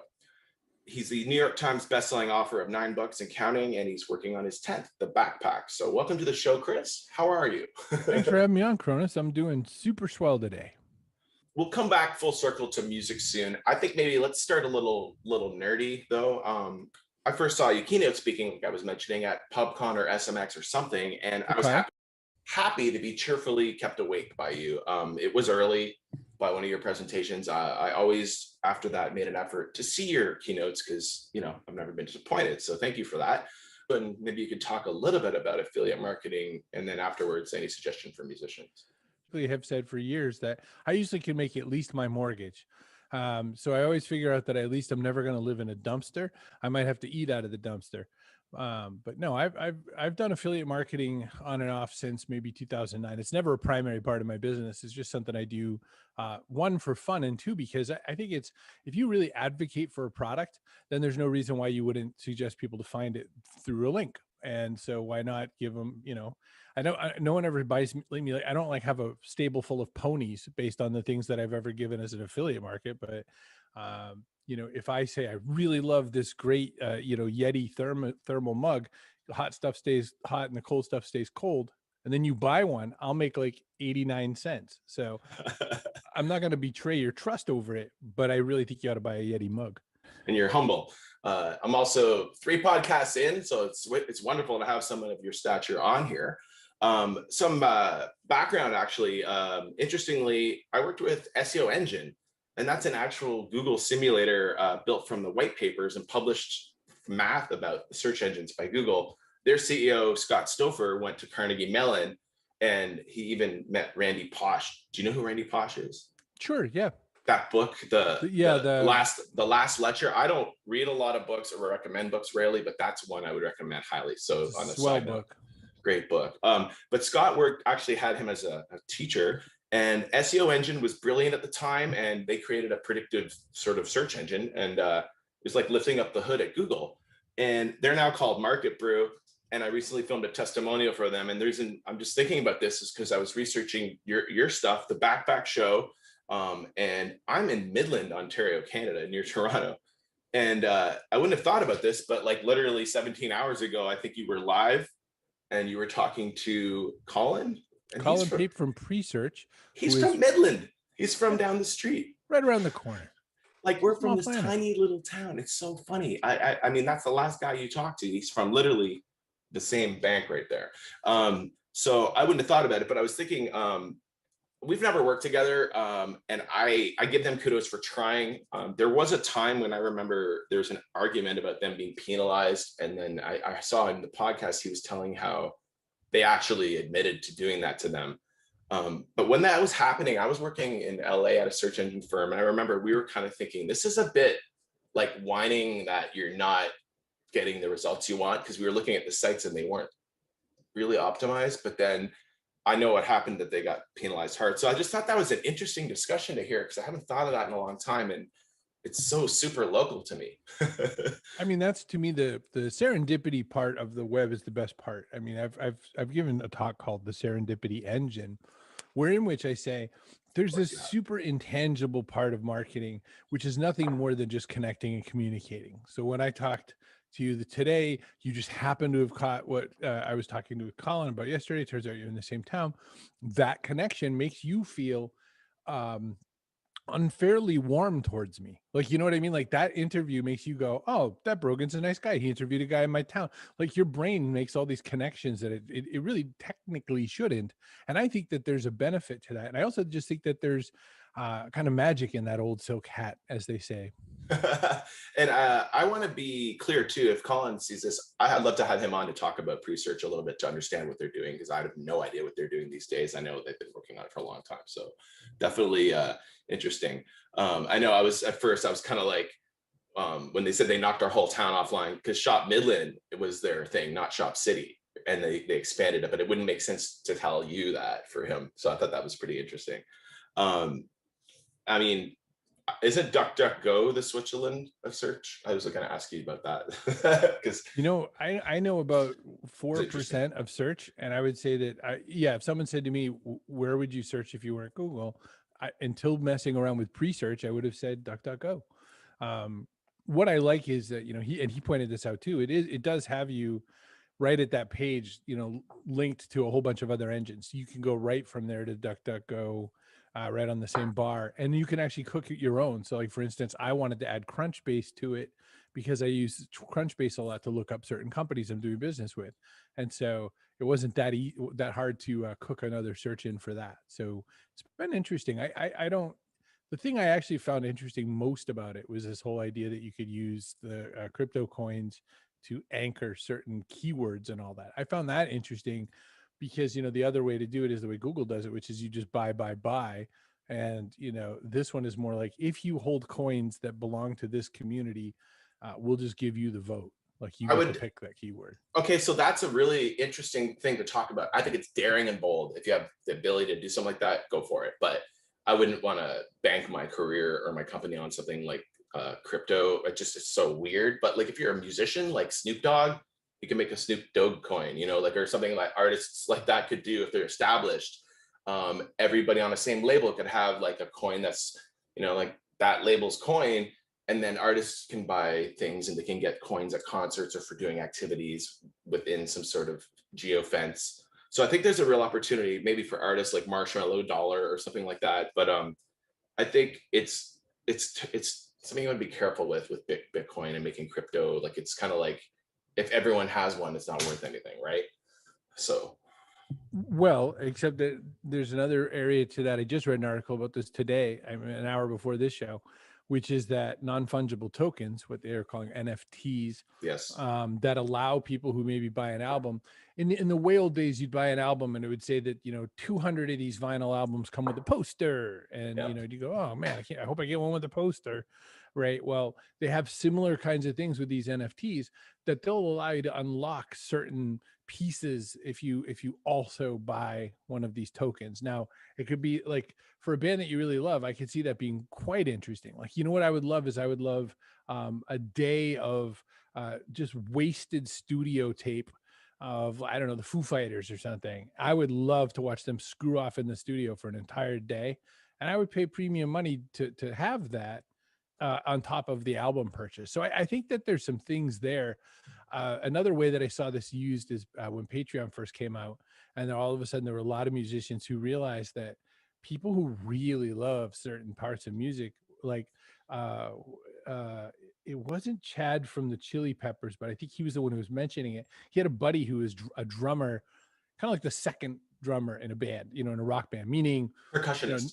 Not the real, no, not the real guy, but the guy who came when the real guy left. And so he was like of the band, but he was nobody that you would know by name. They're hired guns. They're hired session players. I know lots. Jason Newsted, as he was in Metallica for a couple of years. And the drummer put up a whole Patreon of things like, come hang out with me for the day. Let's do a drum session together. And people bought the crap out of it. He was making more money than some of the original band members were making, because he was just never idle. He was just always, banking his time. So there's ways that you can monetize with that, but it's there's also kind of a back blow to that too, because then you suddenly seem like that guy that's nickel and diming everyone for anything you do in your time, and you don't want there to you go, right? It's all about the mysterious rock star suddenly selling his wares like on the side of the road. The question is, I think if the songs, it's called, he's using the power of rock, and then this is something that's like, it's like the more powerful than SEO. This is why the girls are screaming at the front row. Like, this is like, I've had friends who would say they use the power of rock to make this or that happen, where they've been at shows where they work them and it's a major artist, like someone like Aerosmith or the Cult or Kiss or something like that. And with the power of rock, a lot of good things happen. Things like people get pick money or pick weed or something because they just take the picks to the front and all the kids like want it, so they trade stuff. And like the Brodies can do things like that. And luckily there's more of the Me Too world these days, because I'm sure there's a lot of bad things that used to happen in that sort of gatekeeper world, which as an artist you got to keep an eye on your team to make sure they're not doing those things, especially now. Luckily I have a small team of just me and hopefully the drummer, and I can tour. So you play music, Chris. I wanted to talk to you a little bit about what kind of musical background in life you have and what kind of instruments you enjoy to play and why. So I started taking various instruments way back in school. I was a school band nerd. My very first instrument was clarinet. I got beat up in 8th grade by a high school kid who just started smashing me into a snowbank. I've always been huge, by the way. So this kid was even bigger. And I got beat up. And as he's like midway through his fighting, because he got me from behind, I said, "Hey, what are you hitting me for anyway?" Like he's like in the middle of hitting me. And he says, "'Cause you play clarinet." And so he's still punching me. And I said, wait. And I go, "Is saxophone okay?" And he like tilts his head and he goes, "Yeah." And then he keeps beating me. And like, that was the end of the fight. So I went home, told my parents, "I need saxophone." And they were like, okay. They paid me to stop playing violin in 3rd grade. I sort of redeemed myself with just a little bit of cello. I played piano a little bit, which was fun. I was never especially good at it. I had this one really big problem with all of my musical abilities. I'm really good at playing by ear, and I'm really not a reader. I can't read music to save my life. I have a pretty decent rhythm. So then I got into rock bands in high school, and starting with being a really bad Van Halen and then really bad Megadeth and Metallica cover band. So I played a real lot of garage band music really poorly, just enough to get some dates and to wreck a big whistle in my left ear. Gave it up for Lent. I have a few guitars around the house at all times. I have a Martin and an Ibanez, and I have a acoustic bass that I like to play for whatever reason. I'm not a great bass player, but I figure who is really? My neighbor's pretty good, but that's some good taste you've got there with the Martin. My dad had a 1961 D28 that he got from Denny Doherty of the Mamas and Papas. There's my dad right there playing his violin. Pop. Yeah, you can't see it so well, but you know what? There he is. And the girl behind him was like a famous lady named Carol Brown, I think. Carol, she was from the lottery commercials in Canada, the Lotterio commercials. Wow. And that was those are some rocking hats too. I mean, I feel like they could also have horses not that far away. You know what's really cool? I'm going to show you something else. This is Brownie McGhee and Sonny Terry, blues greats from the 30s. If you ever want to hear some really cool blues, Brownie McGhee. He was on Michael J. Fox's show Family Ties as an old blues guy one time. And oh wow! I don't know like how he got that gig, but that was. He's in Oakland and he was a friend of my dad's, and I learned some blues stuff from them. So I had a pretty interesting childhood with my dad, having people like that come into our kitchen. He was a dentist in Yorkville, Toronto, and he did Joni Mitchell's teeth once for free because she was broke. This was like the 60s. So you had to help her 70s. Out. Oh my gosh. Yeah. So I have a crazy story that relates to my professional speaking career in this. One time on stage, I have this thing about like, I'll give the speech, but I'm also going to tell random things that are in my head just because I have to. Yeah, you're a ham. I got on stage and I said just to this crowd, I said, apropos of nothing, by the way, I said, I had the weirdest dream last night. I said, you guys remember that band, the Fabulous Thunderbirds? And like a few people nodded their head. They had that song Tough Enough back in like the very late 80s. It's like a one hit wonder. Yeah, pretty much, which it turns out, I'm going ahead on the story a little bit, but it turns out they had lots of hits, just not to the mainstream. So I said, man, I had a dream that I was like jamming with the Fabulous Thunderbirds. And I never had a positive thought in my head about them per se before, but I came out of the dream thinking, those guys are really nice. What great people. So this guy was in the audience at that speech, and he's best friends with like the lead singer and harmonica guy. And making game. He comes up to me afterwards. He goes, that was really cool. I'm really good friends with that guy. He goes, do you mind if I tell that story? I said, I told it to a whole room, but you can have it. It's yours for free. He tells the guy, then he says, hey, I know you're in Massachusetts. Can you get to Lowell in like whatever, 18 days from when I was sitting there? I go, sure. He goes, because the Fabulous Thunderbirds are playing and you are welcome to come backstage and hang out with them. And I said, what? And, Whoa. and I had two thoughts in my head. One is like, I don't know their music very well, so I better start listening because I'm going to seem like a stupid idiot. This is just because I had a dream. I don't like them, or I don't not like them, but I don't. Well, you did mention it in the keynote. Yeah. So now you're invested now. It turns out he's like known as the lead singer guy. He's like known as one of the best harmonica players, blues harmonica players in the world. Like he's considered like one of the top 5 or something like this. And so we go to the show. I get a very upfront, very by the way, backstage where we were, like we're on the stage with the Fabulous Thunderbirds. So imagine a band and this idiot with like long hair that looks like this, just sort of standing there like. Oh, I've imagined it. I mean, I have friends who manage bands, and we were recently at the Anaheim House of Blues with all the Puddle Mud and their whole tour. And we're all standing on stage at the back, just taking pictures and being dumb. It happens. Yeah. And you look like a weird spaceman to everybody who's actually watching the band because they're looking like, what's that guy? And I feel like, give me a triangle or something. I better try to fit in. But it was great. My story, they didn't play the solo to Another Brick in the Wall, one of the bands. I think it was Saliva or Chasing Abel or one of the I don't know the band's names anymore. And I was like, give me a guitar. They're not playing the solo to Another Brick in the Wall part 2, but they're playing the song. Wow. I'm standing there next to them at House of Blues, and I'm a guitar player going, I know that solo. I'm like, amateur old bands that are washed up, I will say. Anyhow. Have you had that dream a lot where you're at some show and like, I don't know, Eddie can't be there so you could do the Van Halen, Eruption solo or whatever? Like, you ever have that dream where you just wish someone's going to come up to you and go, do you know all the words to this song? And you do. Usually it's more of those type of dreams are generally anxiety dreams where there's something not working, like there's something missing. And I opened a show once for 5,000 people.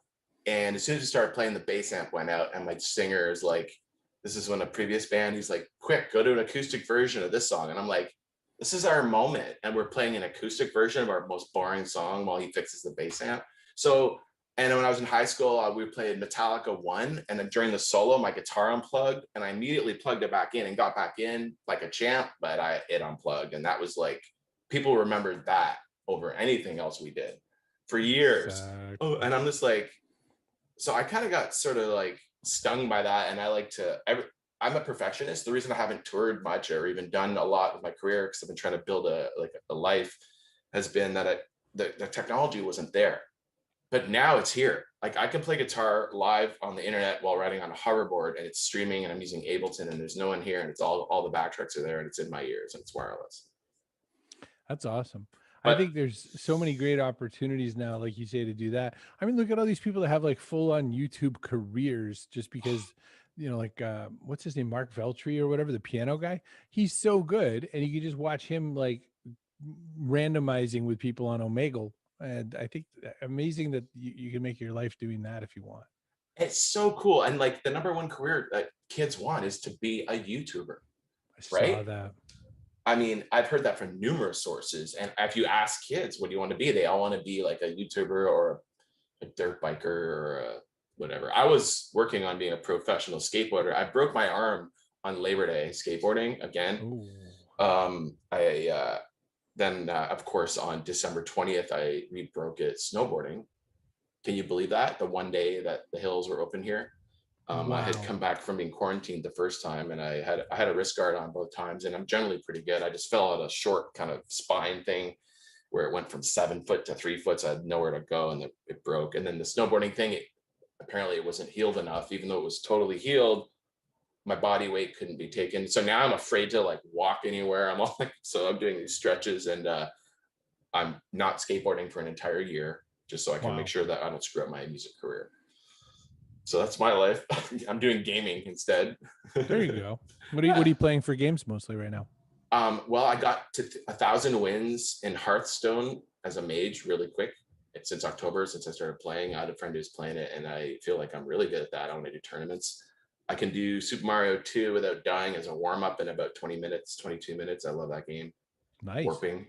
And then I got I've been playing. I got a PS4 recently. I've been catching up with old friends in the city who I haven't seen in years, like online, and we're playing Grand Theft Auto 5, Red Dead Redemption, and I just got an Xbox One, and I haven't gotten into it yet, but we're gonna hopefully be able to catch up with some of my friends on Counter Strike or whatever the hell they're playing. Sure. A little bit of a Call of Duty or something, Warzone. Call of Duty, yeah, that's what everyone else is playing. Yeah. Are you a gamer? I am. I mean, I started way back in the 80s, and I was there for the when arcades were super popular and you could go and like put your quarter down and hope to play Ms. Pac-Man or something. Keep talking. So I started there, and then console games came about, and I was like a big Xbox guy when that first ever came out with Halo. So I played a lot of those. I play a lot of shooters. It's very, it's maybe maybe this is funny to say or ironic, but I feel very calm playing shooters. Shooters to me are like playing golf or something, because you need pretty good aim. Like, if you're gonna shoot somebody that's trying to run away from you, you have to have pretty good aim. So I feel very zen. I think we're from the similar generation where, like, 1942, I used to play that in the arcade, and I will only play the arcade version on my Nintendo, my little NES Classic I have that's hacked. I don't play the Nintendo version of 1942. I only play the arcade version. And Ghosts and Goblins, I can beat the arcade version, and that took forever. And that's the kind of thing I like, nerding out on the arcade version of Double Dragon, the arcade version of 1942, all those fun ones. And pinball, my buddy has an Indiana Jones pinball game, so I did a Twitch game on it and I got like a high score on it. It's kind of fun. That's great. Love it. That's grand. Let's see here. Anything you want to ask me? I want to ask you, what'd you have for lunch today? Well, I didn't eat yet for lunch because my gosh, are you fasting? No, I just got up a bit later, and I what I'm doing is I took a pill that helps settle my stomach a bit and chill, and then I eat after that. And all I did was have breakfast. I just had a cereal with the Tim Hortons disgusting sugar cereal, but I put the reason I have that because I put a bunch of fiber on top of it. That's like the most healthiest stuff with the worst stuff. That's what I ate. I thought all of Canada rejected Tim Hortons once whoever bought them, like Wendy's or whatever. They all go to Tim Hortons. I can see it from my backyard. They're all lined up all day long. I don't really go there anymore. I just had that cereal as a one-time joke, but that's what I had today. Gotcha. Are you a foodie? No, I'm a food eater. But I've had some incredible experiences, and every time it happens to me, like I did this event once with Oracle Corporation, and what they did was they mixed a couple of marketing idiots like me with a whole bunch of people from like Top Chef various seasons, and so I had this three city tour of Top Chefs plus marketing stupid idiots. And so I got to meet lots of really great, super smart, amazing chefs making incredible food. But I'm the kind of guy whose version of incredible is like, I'll get a double quarter pounder. You know what I mean? So it was such a waste on me, but it was so delicious. They do that like gastronomic stuff, or, there's a little smoosh of cream and you're like, what's that? And they're like, that's the burger. I'm like, that looks like cream. And they're like, that's the burger. That's funny. So I find myself in foodie circumstances a lot, but I'm just I'm a big moose. So I can't cook. I'm not a family of cookers, but I had a girlfriend that was a chef once. So like it was so bizarre. Like I knew that everything would be done right, but I also knew it always had to be done right. But that's cool. Yeah. Kind of funny. It really is. What else? That whole world is like a different world though. Cooks and chefs and all that. That's a very it's like carnival people or something. They're not normal. So if you read, like, for instance, some of the great books that Anthony Bourdain wrote, rest in peace, and look at some of his series, he talks about that a lot. That culture it's sort of like a rock star culture, rock band culture, because there's there are people that are somewhat misfitty, the behind people, not the servers, but like the actual line cooks and prep cooks and all that sort of thing.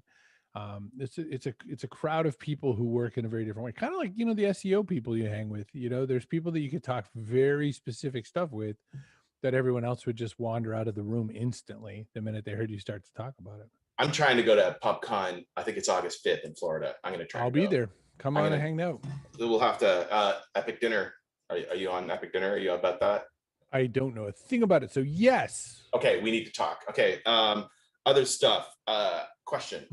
Yesterday I was interviewing Rachel Mullins for my podcast, and she's a Hollywood Insider actress and podcaster as well. And we were talking about show running and how hard it is to be a showrunner. And I noticed that you've listed yourself as the showrunner for the Backpack Show. So I just wanted to ask, what the heck does that entail, and how do you like it, and what does that mean? Could you tell me a bit about showrunning, because we were just talking about it? I picked, so I've since 2006, I've had a process that I use called My 3 Words. And that's how I sort of set my year up. And I think of 3 different words for the year. And I use those words to kind of triangulate what actions am I going to take? What choices am I going to make? How am I going to operate every given day? And so one of the words I picked for 2021 was showrunner. And the idea is that, you know, there's people who can make a product like a podcast. Someone says, I'm going to start a podcast, and they don't think much about it. They just go, okay, what kind of gear do I need? How long should it be? How can I get some guests? And then they go run, right? So I've done that. I mean, I started podcasting in 2005 with a show called Fat Guy Gets Fit. All I have figured out is if I just never get fit, I could have that show forever if I wanted. That's great. That's great. I love that. Thank you. Have you thought of doing comedy? Because it sounds like it. I have thought of doing comedy. It hasn't really, it hasn't caught up to me yet, but one of these days I'll be funny. I think it shows in your keynotes. And I wanted to say that because it's like, I've done stand-up once just to prove I could do it, but I have lead singer's disease where we think that everything we do is great. So it doesn't matter what the crowd thinks. Yes.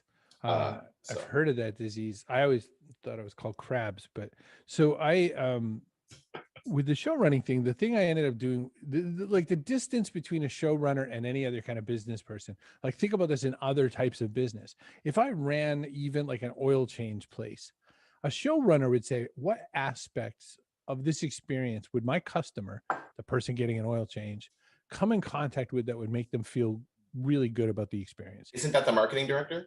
It's very much like, or in Disney, that's what every single Disney cast member, Imagineer.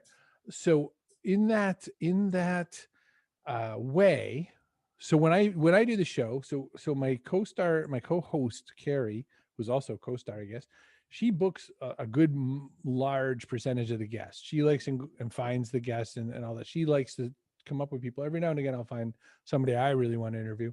But from the minute we do that, we have to think about, how is this going to work? How am I going to ask the questions that make the guests look the best they can look? How am I going to serve the people who give me the time and the attention to be there? What can I do to make this flow? How can I keep it seeming like it's a really tight run experience and all that? And so almost like when you go to a band performance, like for instance, there's such a distance between, like, let's say Iron Maiden and Tenacious D. They're both really fun experiences, but Tenacious D is looser. They joke around. They change up their set mid-set. Jack will go on kind of a rant and have fun with something. Iron Maiden, it is, it's like Steel Panther. Like Steel Panther or the Bare Naked Ladies. They're comedians. There you go. So we were saying with Tenacious D, but I think maybe another example might be like Beyonce versus Iron Maiden too, where it's just like a whole different thing. Completely.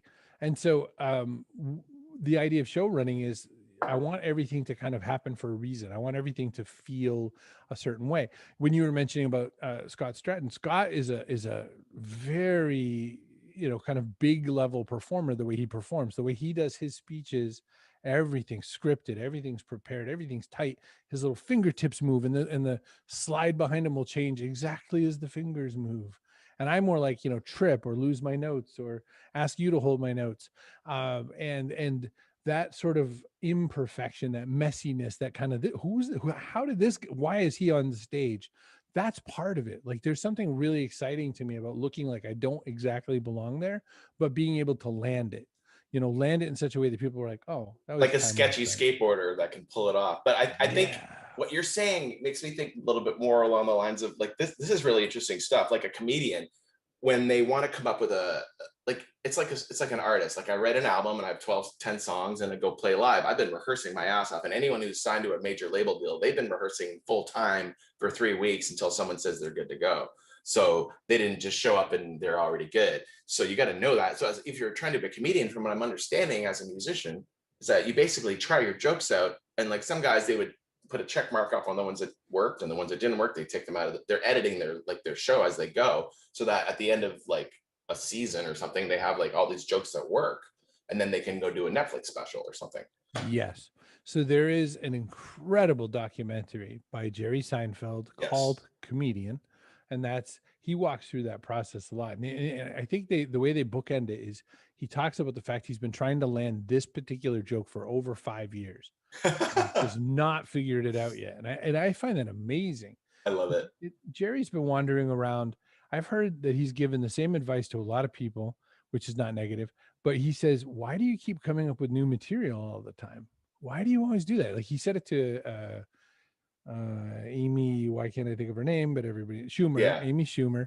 And he said it to a few other people. And he said basically the audacity of you to think that you should be trying your new material all the time. You should be giving everyone your best material, to your point. And so I've seen this in rock and roll too. The Beach Boys, the reason they have not been able to play together for a decade plus is that they don't agree. There's Brian, and I forget who the other guy's name is, but they keep fighting because Brian wants to play all this experimental stuff, and all the rest of the Beach Boys just want to play the hits, because they're saying, you know who wants to come to our show, Brian? People who want to hear good vibrations. They don't care that you've played it for 60 years and counting. That's all they want. They want that Surfing USA, it's who fun, you are. fun. You know, that's all they want. They don't want your crazy ass space people music.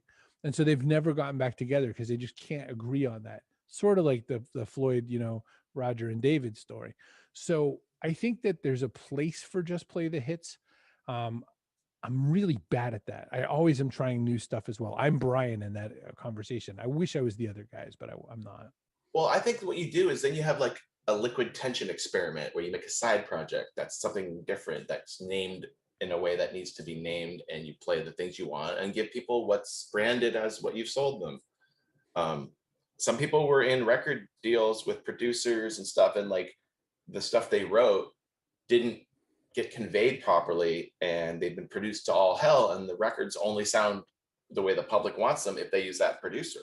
So now the artist has been detrimented and turned into something they aren't. And I've seen it, and I've seen it happen where they aren't an artist and the producer turns them into something, like a lot. People can sing, but they don't necessarily know how to write the part, so then they have someone else write it. And it's amazing how many different pieces of the puzzle there are for most artists. Like any CDs you have, a lot of people didn't write their own music, and that's kind of weird. I'm all about writing your own stuff and being original and being true and real and trying to get that out. And that's what I feel like I did with my last few records, but they don't fall in any category. I guess it's alt rock. Right. And that gets tricky too, right? Because the way the world exists is that you need to sort of fit into some kind of a bucket. And there's very few people who we end up following them no matter which bucket. The one that came right to mind when I said that was Mike Patton, famously in Faith Mr. Bungle. Mr. Bungle, Fantomas. I met my ex-wife because of a Mr. Bungle comment. We both mentioned we both liked Mr. Bungle, and that's why we met. And so when I finally went to see them, it was a grand experience. But then Mike has 55 other bands, and so you just kind of have to, with him, you're just like, well, I don't know what I'm going to get today, but I love him, so let's see what happens. But I think there's so few Mike Pattons, and there's just way more like, Foo Fighters, you're always going to get rock, whoever. Primus is a good example. Yeah, there you go. That's a unicorn, for sure. My buddy who produces Steel Panther and used to play in in this band for a bit, he's actually, I think he produced a new Mr. Bungle record. So, yeah, I know that he was working with them and was there. I haven't talked to him. I'm gonna try to get Jay on the show. We'll see. We'll see about that. But yeah, he did a lot of great work and mixed our first couple of records, and went to Hollywood and did a lot of good stuff. So I'm gonna try and get him on the show. I won't go off on it too now. But I like this comedy thing is interesting. I think knowing that comedy needs to be developed is the first step into comedy. And then realizing that once you do that, it's probably not really that hard. I think Facebook teaches you wit. If you're always replying to comments over the last 10 years, maybe the last 15 to 10 years, not necessarily more recently, but it was like who could get the first comment in, and YouTube, like, not to be a jerk online, but like if you can get that funny comment first, and you get all the likes and it's funny, it's kind of like, yeah, it's comedy, kind of, it's teaching you comedy. So I feel like I practice comedy on Facebook, and that's why people are like, why the hell do you comment on this or that? And that's what I'm doing. So that just really made me think of Eugene Merman, who plays Gene on Bob's Burgers, amongst other things. Eugene Merman made a joke. He goes, you know, some people practice and try out their jokes on Twitter. He goes, I practice my jokes on LinkedIn. And then he goes on to talk about how he's done things like he calls himself the VP of PP at Verizon. And he filled in a whole thing about it. And he goes, what's crazy to me is that no one checks it. He says, no one at LinkedIn goes, no, you're not. And so he goes, suddenly I'm getting asked to be vice presidents of other companies like Verizon. And I thought that was fascinating. I also appreciate the idea that you could try to be a comedian on LinkedIn. I gave a speech at a really super amazing conference that I really wish was still around. It's called Audience. And the guy who put it on was this guy, Lauren Feldman. Half of the show was marketing idiots like me, and half of the show were stand-up comics. And it was done in New York City. The year I was there, it was done on Caroline's stage.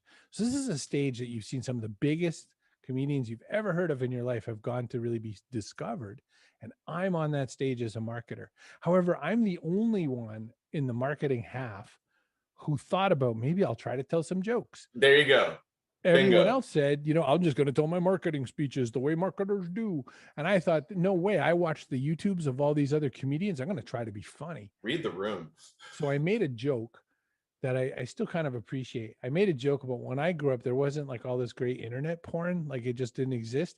I said, all we had was ASCII porn. So you'd have to sit there with your dot matrix printer and like, and you'd like, look at those open and closed parentheses. I'm pretty sure that's a nipple. And then people were laughing their heads off. And I said, this feels good. So you're right. I mean, with developing comedy, you get that real feeling of like, you know, but once the joke lands, and I haven't seen Comedian by Jerry, but I've seen him a lot. And I actually saw Seinfeld at Pantages recently. And the beginning part of his act is just all about you getting into your seat. It's hilarious. And he talks about cell phones. He's up to date. It's not his old comedy, but I'm sure he worked on it a long time. I don't know where I was going with that. Me neither, but good for you. I think that's like the opposite of really good improv, by the way. Improv, you're supposed to go, yes, and just like keep going with it. And I just like, I can't, okay, like Whose Line Is It Anyway? Stuff like that, like Groundlings, Upright Citizens Brigade. I can't get into the always trying to make it up stuff. I'd rather just write smart comedy. Like I'm a huge Rick and Morty fan. I don't need to improv, even though all their stuff's improvised and recorded, and then they just use it. Two Brothers. Do you watch that show? It's just called Two Brothers. Get ready to Jan Michael down your Vincents. No, I've never heard of it. Ooh wee. You know what? When is that coming back? Like now? June? Pretty soon. And there's a strange side note to this, that Dan Harmon just agreed to make some kind of a comedy show on some kind of blockchain technology. So I have no idea what that really means, but the show's called something like Crap Town, which you know means that he's going to treat it really poorly or something. But that should be awesome. I love what they do. But the new season's coming in just a month or so, and I don't know. I feel like they need to have some kind of very epic ending before they accidentally get uninteresting. I feel like they run the risk any day soon of, I mean, how many seasons can you outdo yourself? 10. So I'm curious to know what's going to happen. I don't know, Morty. 10 seasons, Morty. 10 seasons, and I'm going to get the Szechuan sauce. Exactly. Oh, my Lord. All right. Well, my viewers will get a lot of insight from you, and hopefully I'd love to have you back sometime when you have something going on you want to talk about, or if there's more going on. Just tell more jokes. World. I think we could maybe switch it to more comedy. I think next time we'll have to, it'll be more of a, all right, what do you got? Like, what do you got for me that's funny? You know, I was just thinking, you know, what might be a fun version of that is make a show called Really Bad Comedians Do Their Best at Not being funny. You're really trying to be funny or something where the premise is basically up front that Trying to be funny. Clear you're not going to land it. You know what I mean? You're just like, it's just going to be awkward joke after awkward joke. It's a place to try the jokes out that aren't going to land and that people are going to appreciate that you're doing that. But it could turn into dad joke central. Yeah. And I love a good dad joke. My ex-wife's favorite dad joke is, where does a king keep his army? Where does a king? In his sleevey. Oh my lordy. Yeah. She's Canadian, so you have to appreciate it. Do you know much music? I do know much music and Music Plus. Oh my lord. Okay, well, do you know that Ed the Sock is trying to bring it back in some way? They've got an Indiegogo thing. Do you know who he is? No. Okay, so he was a guy that the only reason I'm mentioning him is because recently I saw him live on Facebook doing this thing for musicians, which is great. They have an Indiegogo set up. It's called New Music something. It's to do with like they're trying to bring much music back. But he sounds like Rick from Rick and Morty. But if you don't know who he is, you won't understand. But he was kind of like the poo-poo dog, you know, that stupid dog. But he was predecessor to that too. And interesting. But if he's talking about Much Music, I don't know. Well, at the Much Music building, down at Speaker's Corner. But if he's talking about, I don't know, Morty, it's the same voice, but it's not the same guy. But he was there before. He was there first. And I think that's hilarious if you know who Ed the Sock is from Much Music. Are you going to get all the Much, musicians back together? Like, are we going to get to see some good Rheostatics maybe? Or, there's a new hip record out tonight at midnight. Oh my gosh. It's Sessions from Road Apples. Oh, okay. Okay. It's like, I don't know. I just heard about it today because Canadian Music Week's on right now. And instead of participating, I'm doing podcasts because I'm sort of over the online music thing. I want to play real music for real people again. There was that the Tea Party. I was thinking of the Tea Party. Maybe they could show up on the new Much Music. They could sing some version of Temptation, perhaps. Yep, there's the Tea Party, I Mother Earth, all those guys. Our Lady Peace, the three-lettered bands. Yeah, there are a lot of those 3-word bands. Who knew? Sloan. Oh my gosh, maybe Whale. No, Whale wasn't Canadian. Whale was good though. Whale's great. I like that. And the Hansons.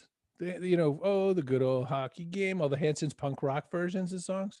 The Hanson brothers. I love it. I wanted to ask you, are there any artists before you go that have been resonating with you lately that you want to tell us about or that we should check out? Very much so. Very, very much so. Thank you for asking this question. It makes me so... I always want to ask this question. I like the Mongolian band The Who, H-U, not W-H-O, but The Who. Their song Wolf Totem always makes me jazzed up, and there's a lot of good versions of that going around. I have to check that out. Yeah, oh my gosh. So it is... This is a real story. It is a real deal. They're a Mongolian bunch of like 20-ish heavy metal band, but so the Mongolian people, for instance, have this kind of, it's like a cello, but it's only got 2 strings, and it rocks when you do it. Plus they do that throat singing that you hear sometimes. I've seen this style of music before. I just haven't heard of this band. I bet you it's awesome. The Who. I might have been shown this Wolf before. Totem. Lead singer of Papa Roach did a version of the song with them. That's really kind of cool. The other band I like comes from Japan. They're called Baby Metal. I know them. Gimme Chocolate. They're a sweetheart to a lot of people like Rob Zombie, Rob Halford. All the Robs evidently like them. I like Baby Metal. I listen to them quite a bit. And then Frog Leap Studios on YouTube, Leo. Leo does all these great metal covers of not metal songs. And at this point, I'm in this weird mode where I keep going back and finding some of his best of. So like he does this great version of Hello by Adele that is a banger. Like it feels like an awesome metal song. And you don't think Adele while you're listening to it. You think of that. He does a good Africa song from Toto, but it's a metal song when you listen to it. So when I hear banger, I think EDM. How's your EDM? All right. I'm broken. You're saying a Pantera song, I'm Broken. Oh, yeah. I'm broken. Sorry, I can't not make a Pantera reference when I got Dimebag's actual pick right here with the X's in it from the stage mic when I was at the show. You could walk around with that and really impress a lot of people. I'm not able to impress anyone with that. I was going to say I'm broken to EDM because I still actually non-ironically like dubstep. So I'm not really good to answer that question because I still like like scary monsters and nice sprites and those kinds of things. That's all right. That's what you, I guess the word would be, resonated with when you got into it. That would be true. I mean, I like how I learned Ableton, by the way. I'm happy to hear that you learned Ableton. That's what I use live, and it's my favorite thing ever. And I've been, when I was living in LA, I had a bunch of friends who took me to this place, Space Yacht. That's what that is. It's just a night, Tuesday nights. Now it's at Club Sound in LA every Tuesday, and it's all EDM night. But it was like I was living with a bunch of DJs, and I was learning the trade of Ableton and other things and trying to figure out the scene. I met so many people there, like Ghastly, Slushy, A-Track, people like that would sometimes be there. Wow. Like, in this scene, because it was like all the people at school, the different schools in Los Angeles for music production, and so it's like 25-year-olds mostly. My roommates are all like kind of like 20s and 30s, and I skate a lot, so I hang out a lot of skaters. So it's kind of I had a re-education of EDM from Burning Man and from this little crew I was with. We run the skateboard camp at Burning Man. At least I try to help as much as I can. It's been canceled the past 2 years. Have you ever gone? I have not gone. By the time I got to the awareness of it, it was starting to turn in some people's minds. So some people argue that it's still really great, and some people say, you already missed it. I went once and I never stopped going. I'm not going to comment any other than it canceled last year, so I couldn't go. It's a great networking experience. Nice. I highly recommend it. But I think that's all I have for you today. This has been all really right, good. Fine, I'll go. I would love to do your show sometime if you ever need anyone that has whatever kind of insights I got, from SEO to guitar to podcasting to comedy to acting to space. Maybe guitar SEO. I mean, that might be an interesting topic area too. Well, the way to be number one in guitar SEO is to be that annoying guy that shows everyone how to play it and it makes fun of it. But he's so annoying. He's so good. I don't want to be that guy. It's cruise the mystery up of being an artist. Now, this is bad enough that I'm having a podcast where I tell everyone my secrets, but I don't want to be like in my stage setup doing that. You know what I'm saying? I see what you're saying. Well, you could be like Rick Beato and just, jam around why you like XYZ song. Oh, I'm happy to grab my guitar almost right now. It's right there and show people stuff. And I'm happy to do like how to play my music, how to play things I've figured out over the years. I might do that on my podcast on the gear episode. But that's a good idea. For the overall, I don't want to build a YouTube channel around like complaining. What? I thought that's why we built YouTube. No, it's to answer and solve problems for our users. This is what we learn in marketing, right? Every video is to solving a problem for somebody. So that's why the keywords for this podcast are all about how to help musicians now. Well, if you had a problem, I'd solve it. You just have to check out my hook. DJ Revolve It. I think that we're writing lyrics. That was one of the best shows I ever saw. I was watching Where Are They Now? If you remember that on MTV back when they talked about music sometimes. And they were talking about Vanilla Ice. And they said, coming up next, what Vanilla Ice has been doing. And it was really heavy. I was like, whoa, what's he been doing? I remember that. He got with those guys from Korn, like the people who kind of made the albums, not the band. And I said, I want to make an album like that. And they were like, okay, Vanilla Ice. And so he made a really heavy album.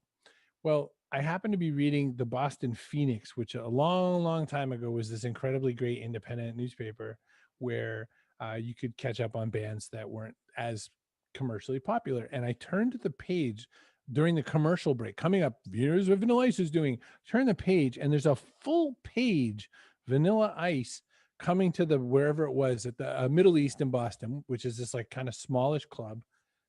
That day's date on it, like the day I'm watching the show, I was like, that's so funny.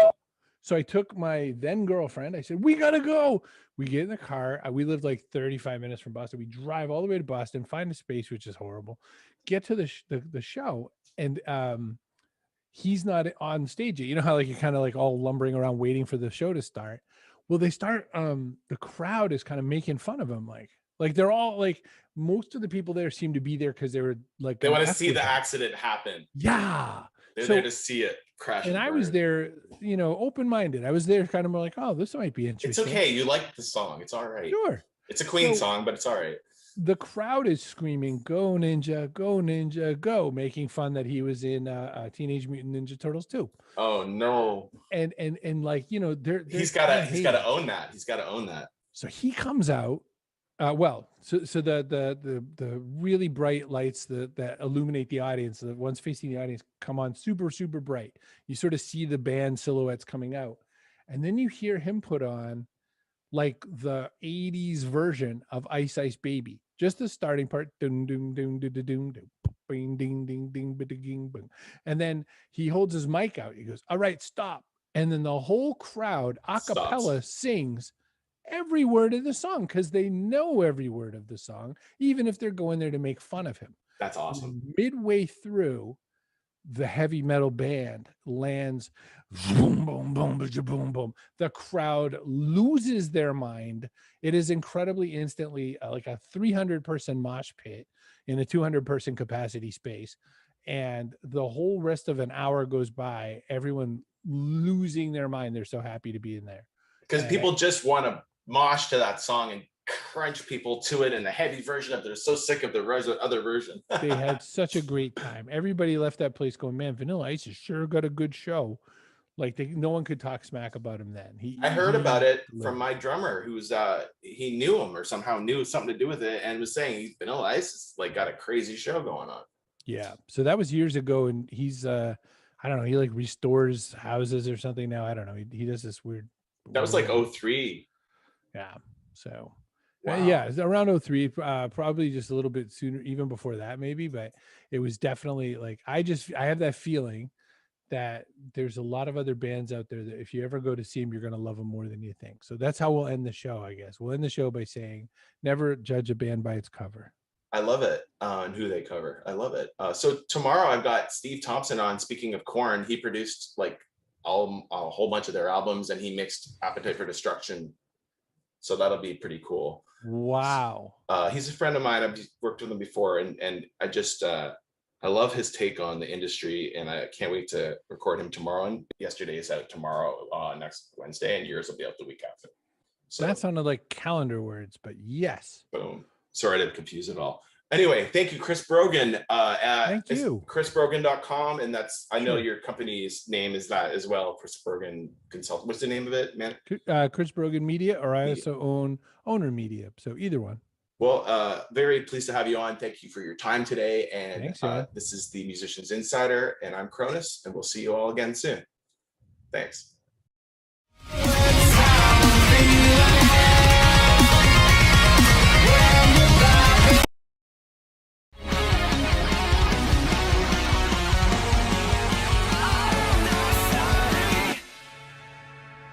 All right, coming to you from Grogo Studios.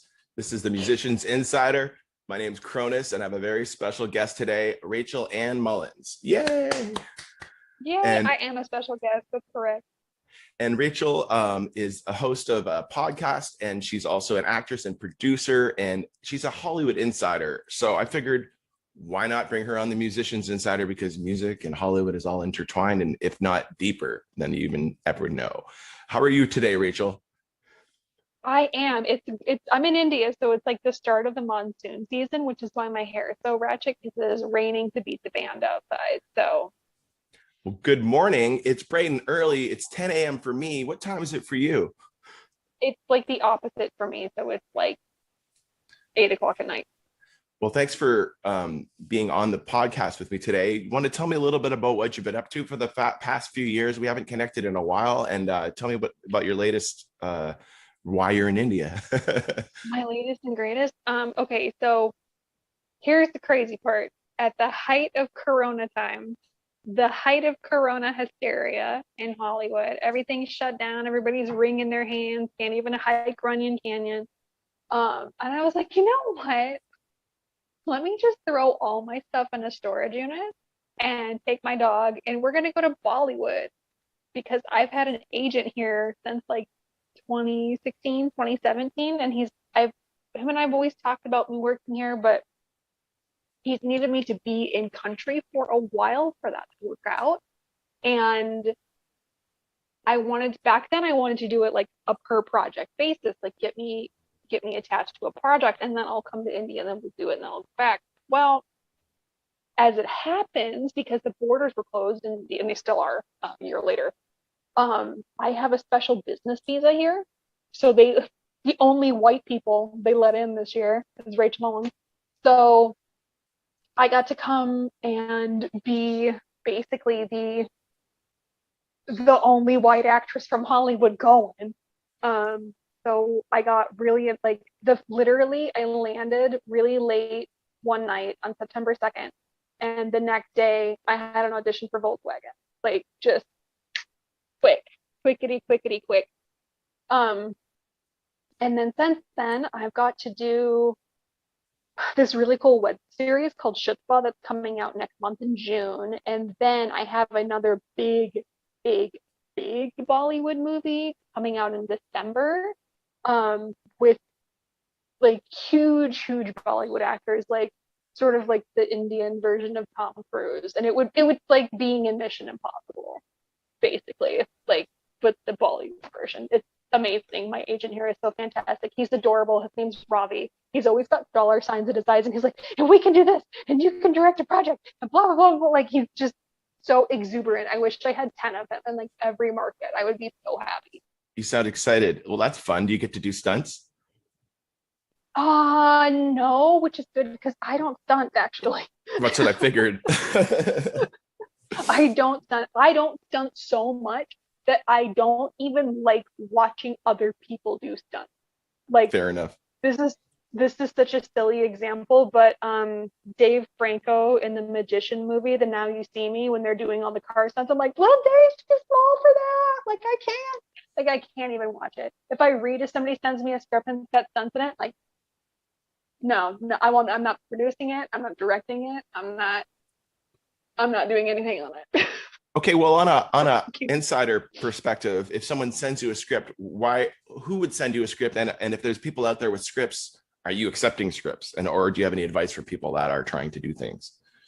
Well, I do get unsolicited scripts. And then I do have people that I kind of know, like in my peripheral, that I don't like know personally, but I know of around the ethos of screenwriting, that ask me for coverage. And I stopped doing coverage a few years ago, because it got to be too much, and I felt like people felt like they were entitled to it, which is a bad thing to do. Like, getting somebody to read your script is like a really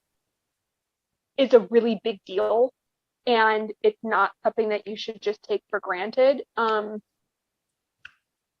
Even if you're asking for a note pass, or you're asking for, to attach an actor or a crew position like a DP or literally anybody,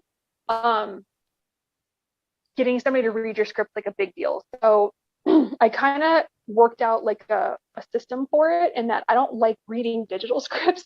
I like them to be printed and bound like old school. So it filters out the people that don't do that. Exactly. So I would be like, okay, send a copy over to the Kinko's and Toluca Lake across from the Chipotle that I'm going to be at anyway 5 days a week. And then I will go through, if it was like in a pre-approved version, I will go through and I will mark out your script, and I will do like not a full breakdown, but like a 75% breakdown, like from a producer standpoint of like the situation. But again, how does it work with showrunners? Like, I don't do movies so much, so I'm not in that world, but like, do you have to have a showrunner, or what is a showrunner?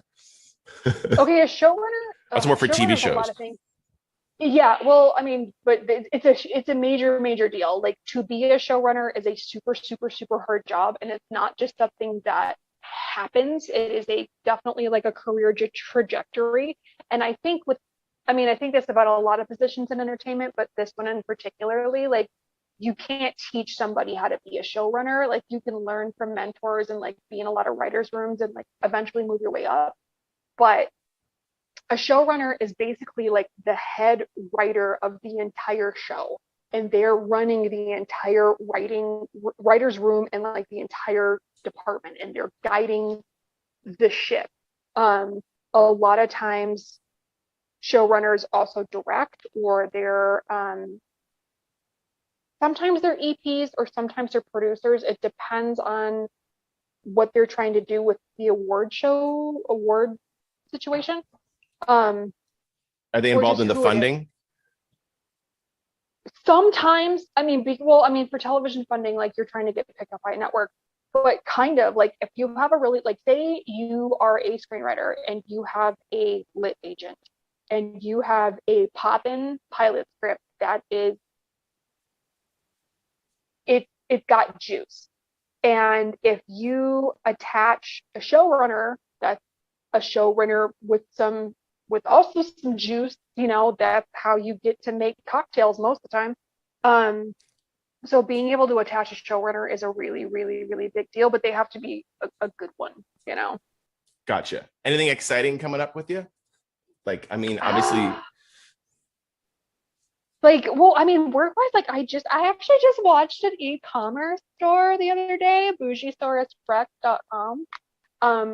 And it sort of was born because there's like this running joke, like if you work for me, like I'm a little bit bougie and a little bit ratchet and roll. Oh wait, repeat that. I think it cut out a little. Yeah, somebody call me. So anyway, it was born because there's like this running joke in production, and that like if you work with me, I'm a little bit bougie and a little bit ratchet and roll, like I'm both. So I love it. So Detroit. is it? Well, because it's true. Like it's ghetto, but we get the job done. So that's kind of how it was born, and it's like tie-dye jumpsuits and harem pants and hoodies that say "Thou shalt not try me" 24/7, which is factually accurate. And there's going to be more stuff too coming down the pipeline, but that's the stuff that's on there for now. And you partnered with one of your friends? Oh, kind of. So like, as an influencer, like you always get these unsolicited or sometimes solicited pitches from these brands, and like, oh, can you like influence and like post about my company? And like a lot of times it is brands that could not be less aligned with who you are or who your following is. Like if I had $1 for every single time a coffee company pitched me, I don't drink coffee, I don't even know how to make it, I was at least ruined 3 different coffee machines on 3 different sets because I'm like, I don't know what to do.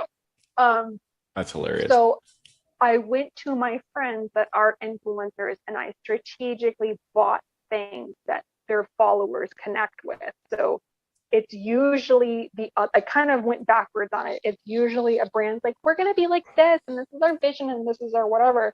And then they just mass pitch influencers to post about their stuff, whether or not it aligns or not. And then they, most of the time, you know this, because I learned SEO from you. I'm so proud of you for getting a Twitter account. I wanted to say that because remember you didn't want one. I didn't want any of them, and you still have all of the passwords to everything because it's never changed. For better or for worse. I keep things safe for you.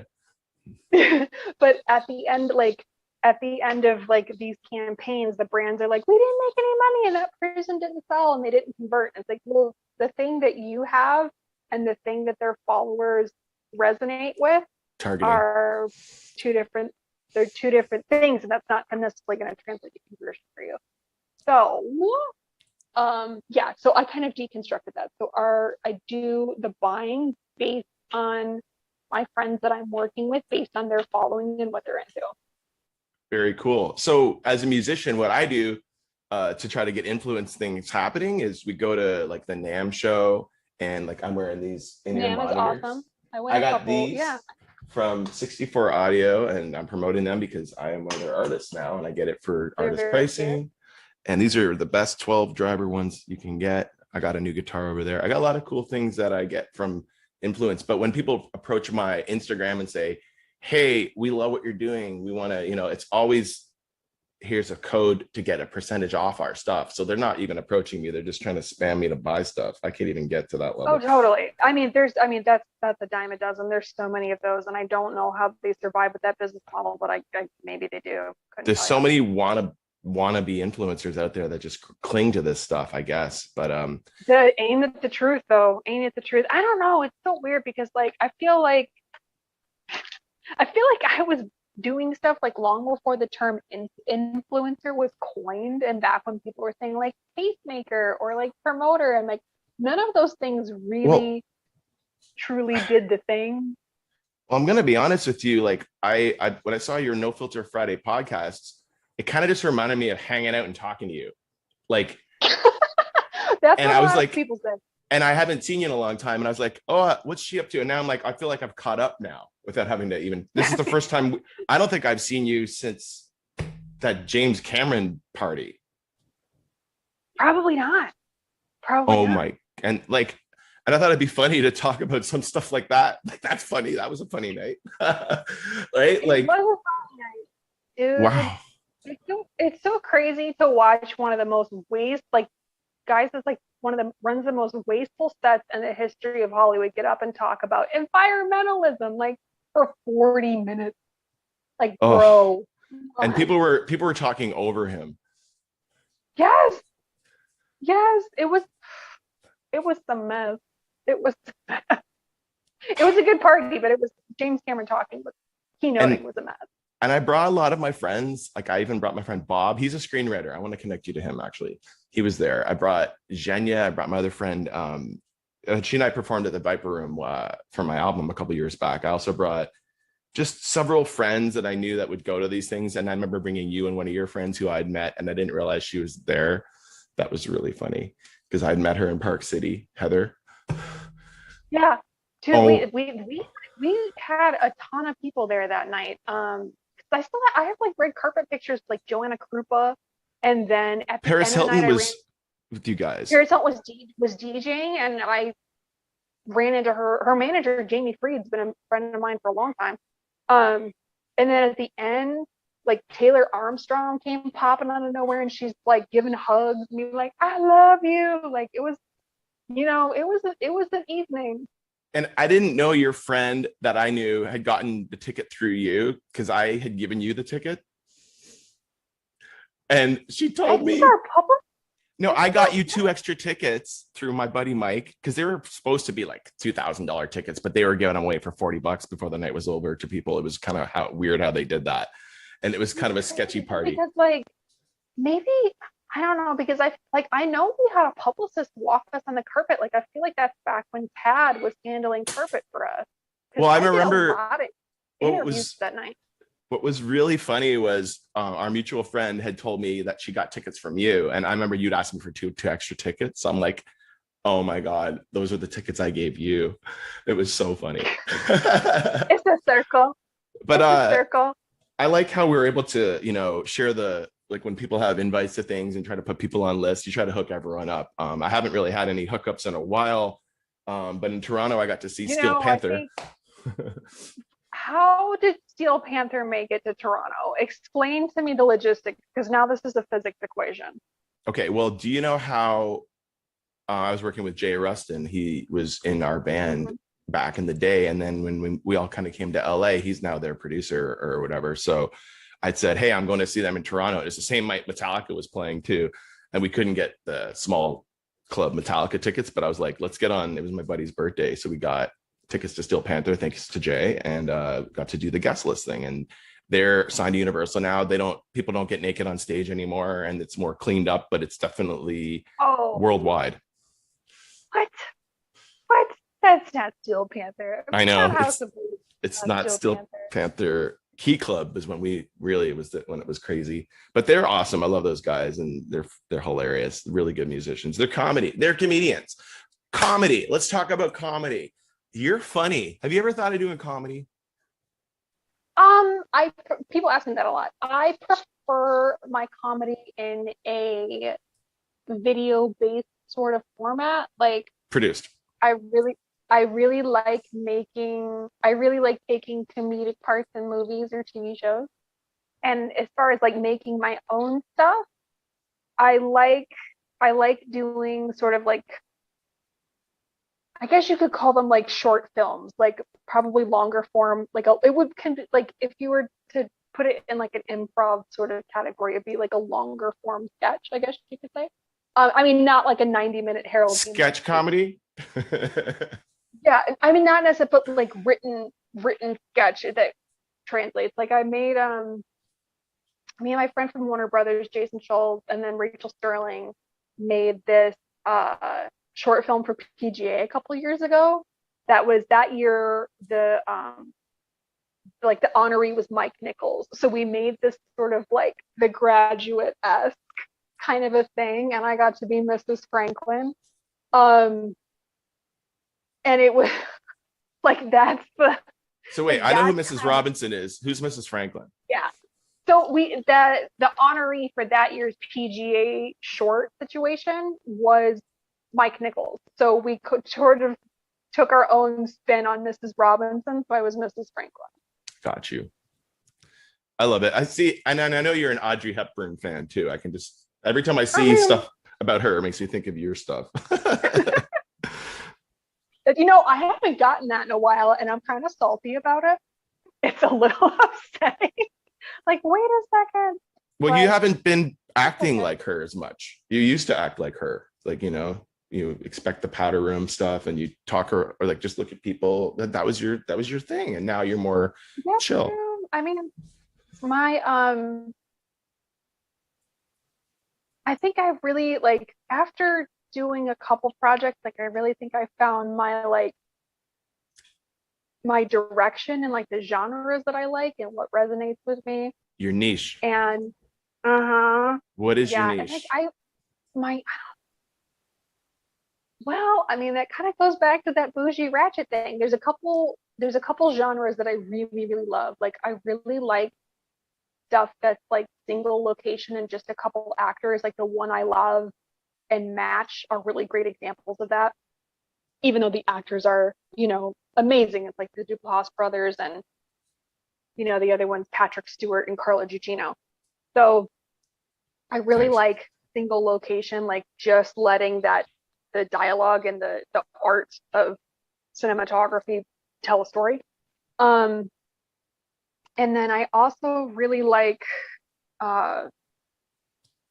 as far as like directing and producing goes, like really dark stuff, like super heavy subject material, I really resonate with because again, I'm from Detroit, so I thought you were from Paris, France. I thought you were from Paris. Nobody gets that joke on my Facebook. Like it hasn't landed ever, and it's been up there for probably like 10 years now. What's the joke? It's not going on. Okay, so in The Devil Wears Prada, the guy that plays the mentalist, he's like, I'm from wherever, but Paris is my hometown. And that's the joke that's in my Facebook. And literally no one gets it. People they're like, are you really from? No, I'm going to be honest. Obviously.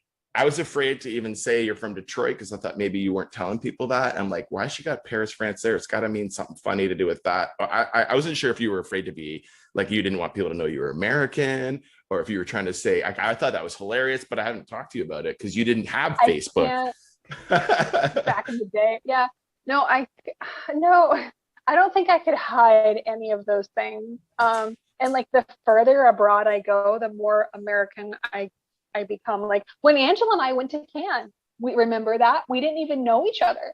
And she just came bopping down the street and she's like, oh, Rachel, because I look so tragically American in the sea of Europeans. Like, that's got to be the chick. I've never met her, but it's got to be her. That was so funny. Angela Cullens, Rachel Mullins, the Ullens. I wanted to take credit for that series. Collectively. But, I never saw it. You still might. You never know. You still might. That's cool. I actually reconnected with her a little bit online a couple years back. She's out west, but she seems to be happy and fun. But I don't think she's working in that field anymore. I could be wrong. She's doing things. Don't quote me. Her and I went to Vegas a couple years ago together. It was a lot of fun. Yeah, I know. I haven't seen her since. We went to Vegas completely comped for like a whole weekend. So she had a client that sent her to Vegas for something for the weekend, and I was like, I'm coming, because I had a photo shoot with my friend Joel, and so we stayed in her place, and then my friend Sheena was doing the show at the Paris, sex tips from gay men that straight women should know. Anyway, Sheena was starring in this. It's a very funny show, and the guy that is like the gay guy giving this up, that his name's Chester, and he's hilarious. Oh But my we went goodness. and did that show at the Paris, and that was really, really fun. And then I knew a promoter from Hyde who worked at Hyde then. Back when I knew him, he didn't work at Hyde. And I was Promoters. at the Hermes store in the Bellagio at like midnight, smelling perfume and squeezing Birkins. And he's like, Rachel, come to Hyde. And I'm like, you got the champagne? He's like, of course I have champagne for you. What do you think this is? The Dark Ages? Like, great. So then her and I ended up doing that. And then I had my photo shoot, and I think we went to the pool, and like that was that. But we did it all for free. So I actually, over the last year, I actually had my biggest moment. I met a friend at Burning Man, and we've been going to Vegas together. She's a high-end gambler, and we would get everything comped. And we're talking like the expensive tables and like Park, MGM Park, yeah. not the other place. Oh my Not God. not that grand nonsense. No, that's Yeah. MGM totally. Grand crap where they last time I was there, literally someone pooped in the main thing and they were cleaning it Yeah, up. the riffraff. Yeah. The riffraff. Yeah, But, that's I mean that's the secret to Vegas. If you can dedicate 4 hours of Yeah. play per day to the casino floor, they will give you the earth, sun, moon, Our stars, the entire- directions, all of it. Every trip was comped and every food we would just eat in the diamond room and things like that. So that was pretty Yeah. nice. Hopefully that'll happen again. Crunch is in Vegas. Did you know that? Our friend. I did not. I talked to him not all that long ago, probably like a year ago, but I didn't know he was in Vegas. So that's a good spot for him, though. I'm gonna get him on here on a podcast. He called me yesterday. I've been helping him with his ability Is he to okay? use GarageBand. Oh, he's hilarious. Like, I mean, he had COVID, but he had gone shooting guns or something in the desert with his friends, and they were driving around and they hit a pothole and it messed up his back. So the next thing you know, he's in the hospital with his back, and I don't know, like How he likes having his surgery. he went to Burning Man last year. Like, he actually does crazy shit. He's But such an incredible human being. We're so lucky to like live in an era at the same time as It's- John Draper. I'll have to do a Zoom call with you and him just to catch up sometime. But he's, oh my Lord, he's hilarious. I took him to see Ready Player One, the movie in Vegas. That's a video game-ish movie, but there's a book, and in the book, there's these 3 keys that they basically, the world of Ready Player One is like it's like a Unity world where they built like an Unreal Engine world where there's a whole gaming world, and the guy who made it is dying or is going to die. And when he dies, he wants to leave it to a gamer, not to the corporations. So he has like this challenges set up, right? So if you can get the 3 keys, you win the whole thing. In the original book, one of the 3 keys is the Captain Crunch whistle. Stop! It's like a Horcrux. Oh my god! So I took John to see the movie in Vegas of Ready Player One, where now they have like DeLoreans are flying around. It's all like video game stuff. It's really, really cool. There's no mention of the Captain Crunch whistle, but I took him to see the movie. That was pretty cool. You know, that was a gross misstep on their part, but yeah, that's a good place for him. He's such an incredible person. He was really. Well, you know, I remember you were very nice to him when you would make Thanksgiving dinner for him and things like that. I think that was really sweet. We did Thanksgiving for him, Christmas. I would always make him snacks at the office too at Indigo, and he would hated all of them. Santa Crunch. Every single snack I made. Yeah, he hated them. He would come. He would be like, "What is this?" No, he can't eat. have-" His teeth are fucked, right? I mean, he's Yeah. okay, but I'm just saying he has a hard time eating some things. But He he's hated every snack I make. Every Thanksgiving and every Christmas dinner, totally into it. Snacks, absolutely not. I got his ass in snacks. I have a Captain Crunch whistle. I'm gonna get him on the podcast here in a few days. That should be interesting. And so, by the way, these are coming out every Wednesday. Today we're gonna post one that I did with Moses Avalon. He's a friend of mine in LA, and then we'll post this one on next Wednesday. Tomorrow I'm interviewing Chris Brogan, marketer. He's awesome. He's someone who does keynotes. And then I have Steve Thompson, who produced and mixed Korn, 7 Grammys. He did Guns N' Roses and Metallica, mixed Appetite for Destruction and Metallica's Injustice for All, the 2 records I grew up with. So I'm interviewing him on Friday. He's a friend of mine, and we've done some pretty cool stuff together we can talk about. So a lot of neat things coming along the pipeline. Really cool to have you on here. Well, why don't we wrap up this? I'll stop the recording, and then we can just catch up on anything else. So anything you want to mention that you have coming up before we end? Um, Or I don't plug necessarily away, have plug any- away. I don't necessarily have anything coming up, but I will say this. I do make a lot of music videos that are like artist breaky sort of music videos. I did one last year for Hannibal Luna with the ACLU that like blew all the way up. And then I did this other one for Rita Rumprost, and we got great traction for her. We got her on Pluto TV, we got her on Reverie, and it was her first video. So Any as a advice for musician, artists? Yeah. if you are in the neighborhood for a music video that you need to break yourself with, or you know, you need to jump from to one teetery Mario level to the other, let me know and we'll see if we can get something together. All right. I think I know someone who might call you. See, I'm pretty funny. You know, I actually did one stand-up at Flappers. That told me that. So this is my first stop on the I'm Not a Budding Comic tour. Thank you. Took some notes. I saw Tosh do this. He does this. So you're allowed to do this. All right. Burbank. Flappers. It's on my Facebook. Scroll back and type Flappers and you'll see it. I'd love your opinion. Search bar. I was gonna do. My whole plan was to do one at Flappers and then maybe do one at like the Improv, and then just pretend to be a comedian but never do any other shows and just use that in my demo to try to get gigs as an actor. But I'm not an actor.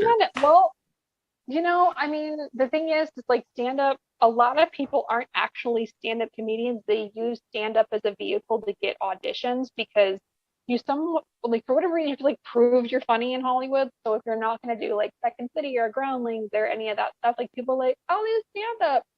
And you know, if you want to play the Canoga Park bowling alley, do it.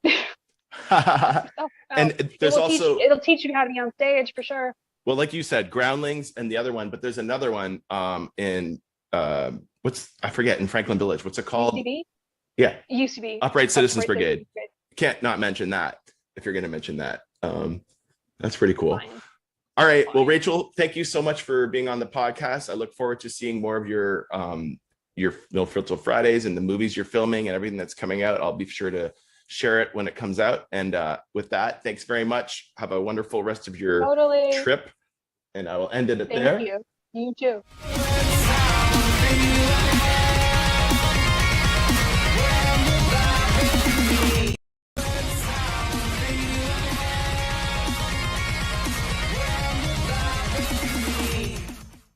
All right, so welcome to another season of the Musicians Insider. I'm really excited to launch this season, and our first guest is none other than Anonymous, who's an amazing artist from California, Los Angeles. I met him through some friends, and we used to skate together, and I'm really lucky that he rapped on one of my tracks. So I want to hear more about what is going on with Anonymous and what has been happening with your music career. I know the pandemic has slowed things down, but tell me about what you've been up to and what things are happening lately with your career.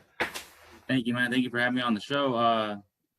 Recently, you know, I just been working on videos. So I had when the pandemic started, I lost my job and I was on unemployment, but it was like a good thing in a way because I was getting a good amount of money. So I was able to do videos with my homie Nuncio. So we would do videos like at least once a month. And I was just inspired because I lost my job. I was like, all right, well, I got a means of income and I can use this money to, you know, turn that negative into turn it into something positive. So I mean, I made Better Days, I made Let's Shine, and I made every song after that kind of reflecting on my life. Then at some point I was like, all right, well, I'm kind of running low on money. I need to learn how to do this myself. So I bought a camera and started doing photography, learning how to do that, learning how to do videos. And now I'm at the point where I have my girlfriend shoot my videos and I just edit them. And so far, I mean, when the first time we did it, you know, some of the shots were shaky and, you know, we're just learning. We didn't have a gimbal or a stabilizer. Then I bought a stabilizer and we're learning from there. But each time we do a video, the quality is getting better. The editing is getting better. And yeah, man, right now, what I've been working on a project. I'm waiting to get like the cover done, and I've been writing songs, so I've been keeping busy. Right now, I'm just looking for a job.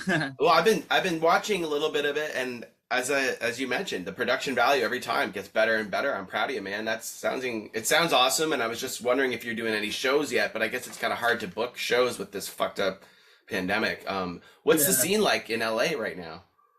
I know there's shows here and there, but I don't know how, as far as people are asking for your proof of vaccine or a proof that you don't have the coronavirus. As far as that, I'm not too sure. I know some shows do ask and some shows don't. I guess depending on how big the venue is. I know the bigger venues will probably ask for it, but if it's like a small event that's happening, I don't think they'd ask for it if it's outdoors. I mean, I think people still wear their mask, but I'm not too sure, and I haven't really been going to shows. Right. Well, I think it's slowly coming back. I mean, hopefully next year we'll be able to do something. I'd love to play a show somewhere in the States, and I might do a tour next year. I'll let you know if we're anywhere near you. But I'm playing my first show. It's like a warm-up show in about 3 weeks, 4 weeks here in my hometown area, and I've been at the gym for a week with a trainer. I'm fucking dying. I have to drink 3 liters of water a day. It's the first time I've been in for a long time, so I have a new personal journey I'm working on that's just related to getting in shape for my next year.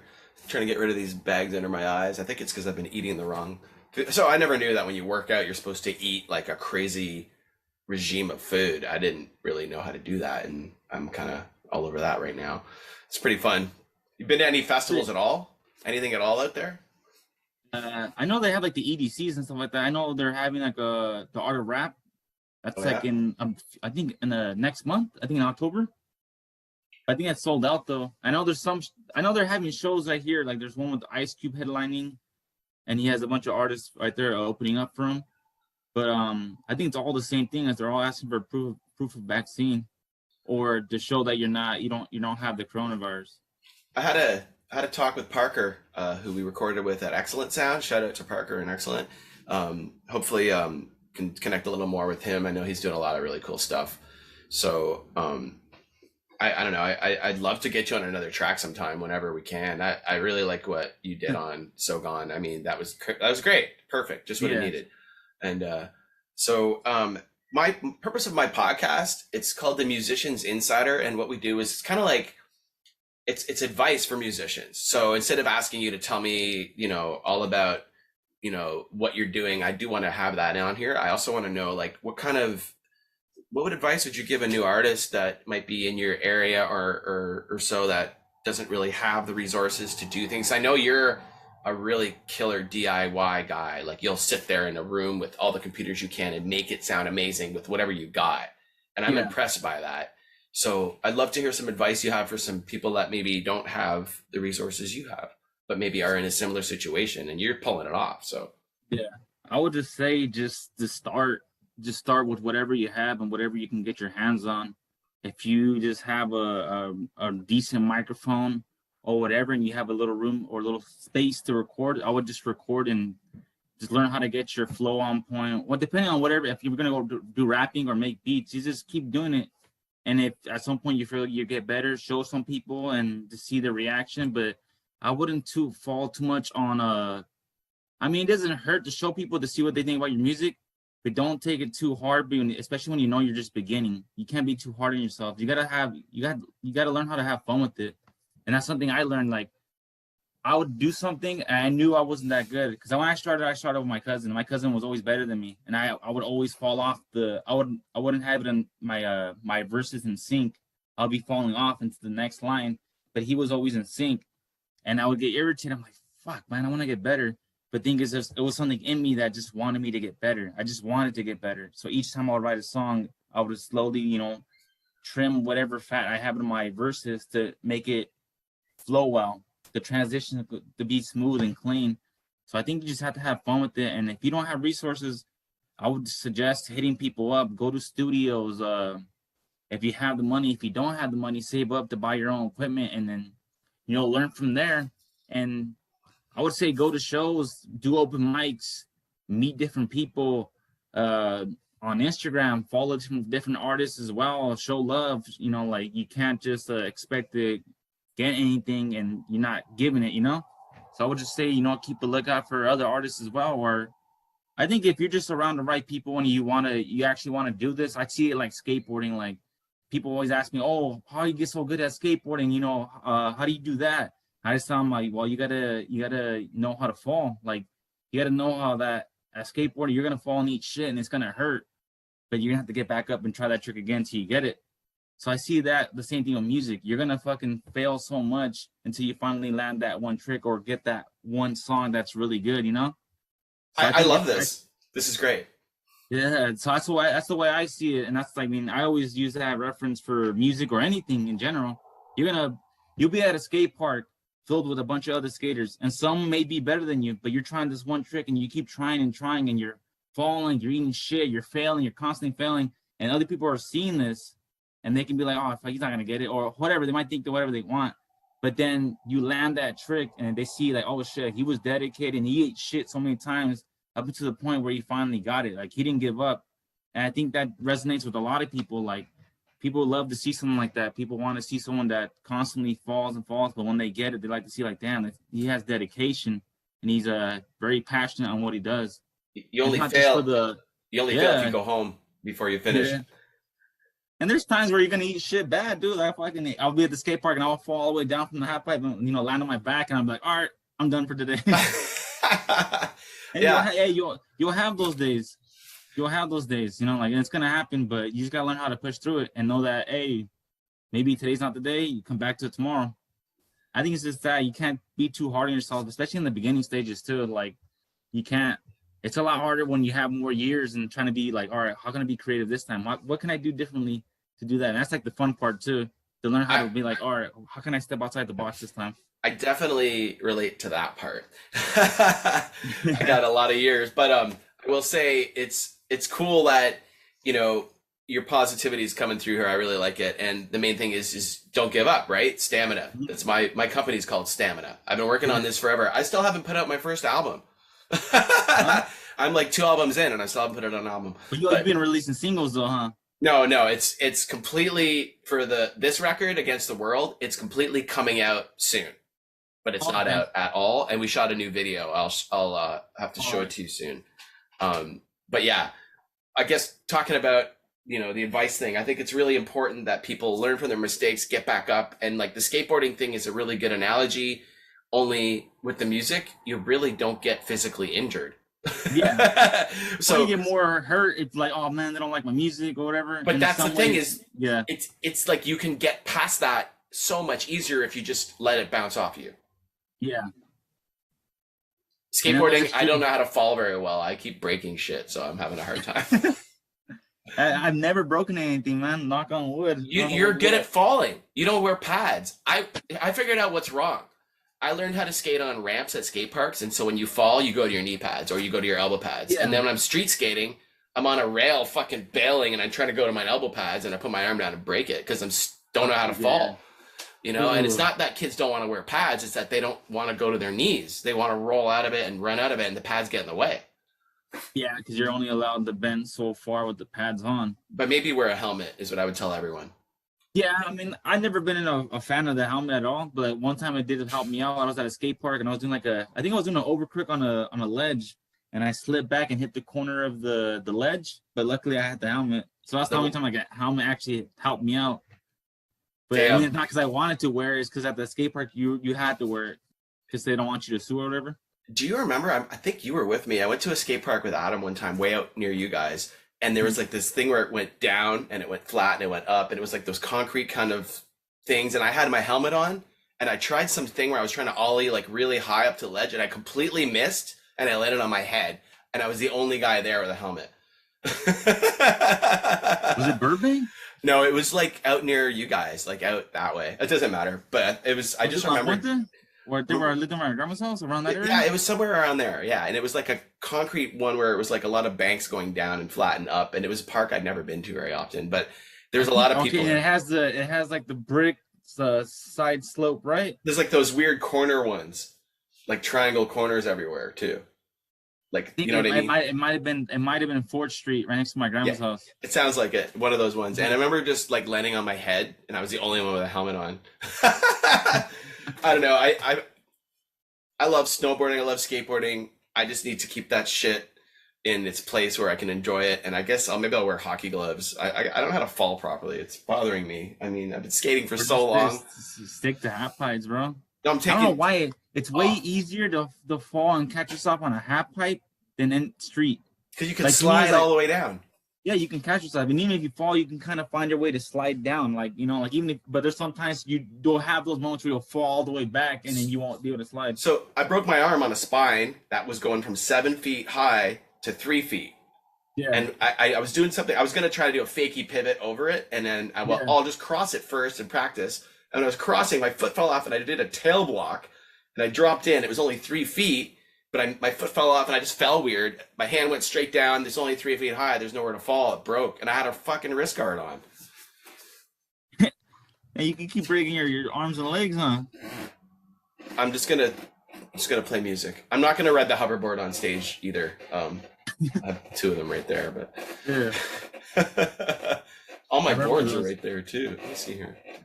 Can I turn that? Yeah, where is it? Okay, so is it the same place from that company you used to work at? Or is it you still work for that company? No. I'm at home. There's my hoverboards. I rented a place. I now live in Canada, and I have Stamina Music. I'm working on a tour, hopefully, with a couple different things, maybe in the States in 2022. But yeah, just trying to get this podcast rolling, trying to put some pretty interesting people on. I had Ryan, my roommate, on talking about moving to LA. I thought that was a good thing where you could tell people what is it like to move to California from the East Coast and try to be in the entertainment business. Yeah. So any thoughts on anything like that's always wonderful. But tell me a little more about when your next album or next video is coming out, or what do you have next coming out? Well, I have a project that I'm working. It's done already. Basically, I just been waiting to get a cover, but I'm calling it So What. So it's basically on every album that I've done, like, for example, like my first project, I called it Just Breathe because I had a song called Just Breathe, which is the song that sparked the whole project for me. And then after that, I had Touch the Sky because I wrote a song called Touch the Sky, and that sparked the next project. So for this one, I know it's been like almost 3 years since I dropped like an official project. I mean, I release singles here and there, but 3 years, and I wanted to drop something that kind of fit like the mood for those first 2, to be like the trilogy to that. But I'm making it an EP, so it's like at least 7 songs on there. And it's all, you know, all the beats are by me. I mean, all the lyrics by me. I have a few friends that are featured on there. I've had a guy play a saxophone on one of the songs. I have a DJ scratch on a few songs too. So it's pretty tight, man. But as far as that, I should be releasing it within this next, I would say a month and a half. I got a video coming out, and that's the So What. I'm calling it, it's the So What music video. And I'm basically done editing it, and it's there. I'm just waiting to get that cover so that way I can add like, oh, coming dropping this album, the project's dropping on this day. And once I get that, I can start figuring out how to market it. Because that's what I've been doing. I've been learning how to do Photoshop and do all the stuff to learn how to have more content for Instagram to promote it. What are you using for distribution? What is it called? Is it DistroKid? DistroKid? Yeah. Are you using that? So I used DistroKid when it first came out, and it totally messed up on me. But it was when they first started, and I think things have changed since then. Like it took, like they wouldn't respond, tracks wouldn't go up where they were supposed to go, and it was really, really awful. Actually, I had the hell of a time with it. That was like 2012 though. So I'm not here to knock DistroKid, but I'm just thinking like, how is that experience? I mean, so far it's been good. Like I would post, like sometimes I know they say give it like a month before you post something, so that way if you're like planning on releasing it, you'll put a date, at least do it a month before. But I've done it like a few days before, and it still pops up like within that same day. So I think it just depends. I know on like it'll pop up on Spotify and stuff like that, but on some other like platforms, it might take a little longer. And are you able to like make a release date and meet that date with that platform? Because I found that a lot of these platforms, if you try to do a release date, like you need at least, like you said, a month, but then it doesn't really happen when it's supposed to. And then they generate the links and you don't have them yet, and you can't do it all until you've released it, because then you get the link, you know, like the backwards kind of things that happen with that. No, I mean, so far from what I've been doing, it's been working on me. Awesome. And it depends. I mean, I'll do it a week before, but at least give it a week. But there's been times I've done like 2 or 3 days to be like, all right, well, fuck it. I'll be like the song I did was called Light My Owl. It's basically me being at the house, it's getting high and shit like that. So I was like, all right, I was like, I'm gonna release this when I release this, and I was like, oh shit, today's 420. Fucking might as well. I forgot. I was like, all right, release it today, and I fucking released it, and it showed up That's awesome. within the same day. I was like, oh shit, like all right. I was like, all right, well, I mean, like, I guess I don't know how. Honestly, it says some people say month, but I mean, it comes up for me. So from what I've learned, generally you want to do like when you do release something, you kind of want to do a pre-release for like a month, where you say the first week you release like maybe the single, and then the next week you release a video, and then the next week you have like podcast interviews, and then the next week the album drops or something, like when you're going to put out the EP or the album. Try to have like some sort of like a very simple plan like that will actually really help you with your pre-release sales and things like that. And that's what I recommend to people to do. I'm still trying to figure mine out, and when it happens, it'll be interesting. Yeah, that's what I'm trying. I've been having time to do it. It's just more like I have a whole like plan on my wall of what I want to do. It's like, I'm still a fan of physical copies and stuff like that. And I know people still do, like, will support that. So I want to make at least a limited amount.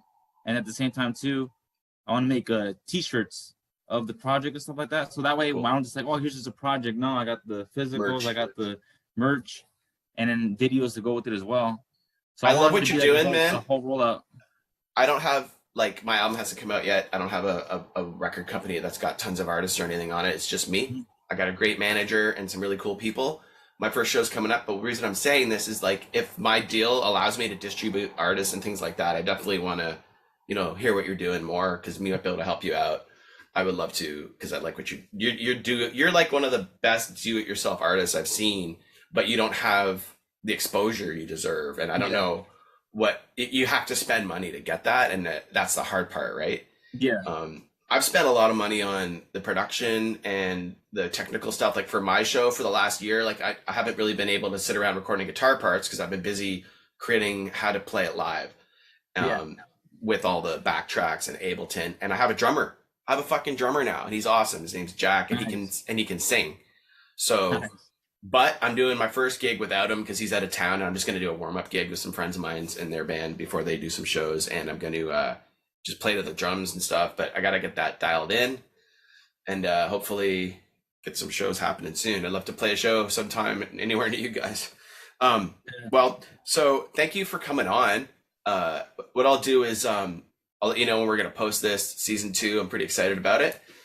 If you have any releases coming up, please let me know, and I'll put them on the podcast page. I can update it, and I'd love to have you back if you have more going on. And I'd love to see you if we have a show. Maybe you can come sing your verse somewhere. I'm down, bro. Just let me know whenever you're in town or near my area. I'm down to show up to do that. Can you fly to Canada for like the next 3 weeks for one half for a 30-minute show? Come up and sing one song. I wish I had the money like that right now, bro. If I had the money like that, I wouldn't mind doing something like that. Well, I've never been to Canada, bro. Do you have a passport? No, I don't have a passport. Get a 10-year passport so that when you have the opportunity, you're not like, oh shit, I don't have a passport. So there's some advice. If you want to go international with your music career, get a fucking passport. Do you have to get the vaccine in order to get the passport, or now, or how does that work? Well, I mean, are you getting the vaccine? No, I haven't gotten it. So I don't know if I want to get it, but I mean, at some point I know eventually I'm going to have to get it. Well, I don't want to go on here and tell people what to do, but I would say talk to your doctor. Unless there's some reason you can't, you probably should, and then you can work. So as a musician, you can't do shows at venues that require double vaxes, and the testing is annoying. I mean, unless you have some reason not to get it, just fucking get the vaccine, people. Anyway, so enough about that. But I'm glad that you seem like you're doing real well out there. So hopefully we get to visit again sometime soon. And the places where people can find your music, is the best place your Instagram? And if so, you want to just tell me that, and I'll put it up in front here. Yeah, it's at Anonymous the MC94. Yeah. Do you have a website? No, I don't have a website right now. I had a website, but I had to get that going again. But you can find me on YouTube. Just type in Anonymous MC, and if you can't find that, just type in Anonymous Better Days, and you can subscribe to my channel from right there. Excellent. So yeah, usually I have all my singles right there. You can find me on Spotify. Just look up Anonymous Touch the Sky, and that should pop up right there. And yeah, pretty much any platform, SoundCloud. Even I don't use SoundCloud no more, but it shows up on there. And when you do write your lyrics, like, Are you one of those people who can just rap on the fly? Like, are you good at that? I mean, I think from what I've heard, Freestyling? yeah, like, is that something you do, or do you like to record it and then trim the fat and go back and then like Dr. Dre that shit, or how do you? No, like when let's say if I write it, it usually just like I'll kind of like freestyle a little bit, not too much. Like I'll just start and I'll figure out like a line, and from that one line, I'll just build off of it. Like I'll be thinking of this fucking, like the other day I was thinking about a line I said, like the higher the hill, the bigger the bill. The higher they say the higher the hill, the bigger the bill. I say the higher I am, the better I feel, or something like that. And that was because I was just driving. I was like, that's a funny little line right there. I'm gonna put that away and use that for something. I like so that. Like, that's cool. And I was like, all right, that can be something that, like, if I find the right beat to it, because it wasn't like I listened to a beat and I wrote it. It was just like, that'd be cool to say, and I just wrote it down. I was like, all right. Usually when I do that, there'll be like little stuff that I put away. Then eventually I'll find a beat and I'll put it and I'll listen to it. I'm like, that goes right there, and then I'll finish off the song like that. So when that drops someday on some song, we'll link back from this podcast to that song. Love it. I'm gonna use it. I'm gonna use it. I think you should, man. And hopefully we can all get in a room together and make music again. That'd be fun. Oh, definitely. I'm gonna release the Be All Right too. I like it. I know, man. My friends been asking me to release it. And I'm like, all right, dude. Like, I need to release that. I'm gonna get it mastered too. So I have the stems to it. I know I have all the stems. I just need to go get it mastered. I have a homie that masters, so I'm gonna have him master it and then release it. So man, I'm pretty excited for that. So I'm gonna have the So What project. Then after that, I have 3 songs I recorded with right there at the XLNT Studios. Excellent, yeah. Excellent. And I have 3 songs with that, so I'll just call it like the Lost and Found EP, since I recorded those songs like a few years ago and put them out. It's still new until it comes out. Yeah, so I'm gonna have Boof Boof, and I'm working on more songs. So I'm like thinking like, all right, I got brand new music. Sorry to cut you off. I got brand new music that was written before you were born. it's brand new until it comes out, my friend. It's all brand new. So I know you're saying you've got lost things, but like you're still a brand new artist, you know? So like when you put something out, it's brand new. You don't have to tell people it's old because they don't care. Yeah. And they don't know unless they ask. I mean, like if for some reason it sounds older, but I think like if it's timeless, that's dope. No, Your shit sounds great. You spit really good lines. I love what you're doing. I'd love to hear more, and I wish you really well, man. So we'll have to reconnect again soon. Anything you want to say before we rock out today? Just thank you for having me, bro, and for giving me a platform to share my music on and to show what I'm all about. So thank you for that, bro. Oh, hey, anytime. And just so you know, like I know it seems like we haven't done much since we last saw you, but literally the record's still not out yet. So it's like all this time and it's like literally just about to happen. So thanks for your patience on all of that, and hopefully we'll make some money, right? All right, buddy. Do a video for that song, dude. Okay, so the first video is I'm Not Sorry. The second video is going to likely be Change. I don't know what the third video is, but it's going to either be Vibin' Me or So Gone. That's what I'm thinking. And if we do the video, I'm calling you. I might make you do this scene out there, but I'd rather be out there with you and do a whole shoot. We have a really good video production company. I think you're going to like I'm Not Sorry. I'll send it to you as soon as I can. It's not online yet. For sure, I'm looking forward to that, dude. All right, thanks, bud. And so this has been another episode of the Musicians Insider. I'm Cronus once again, and thanks for your time today. Thanks. All right, thanks.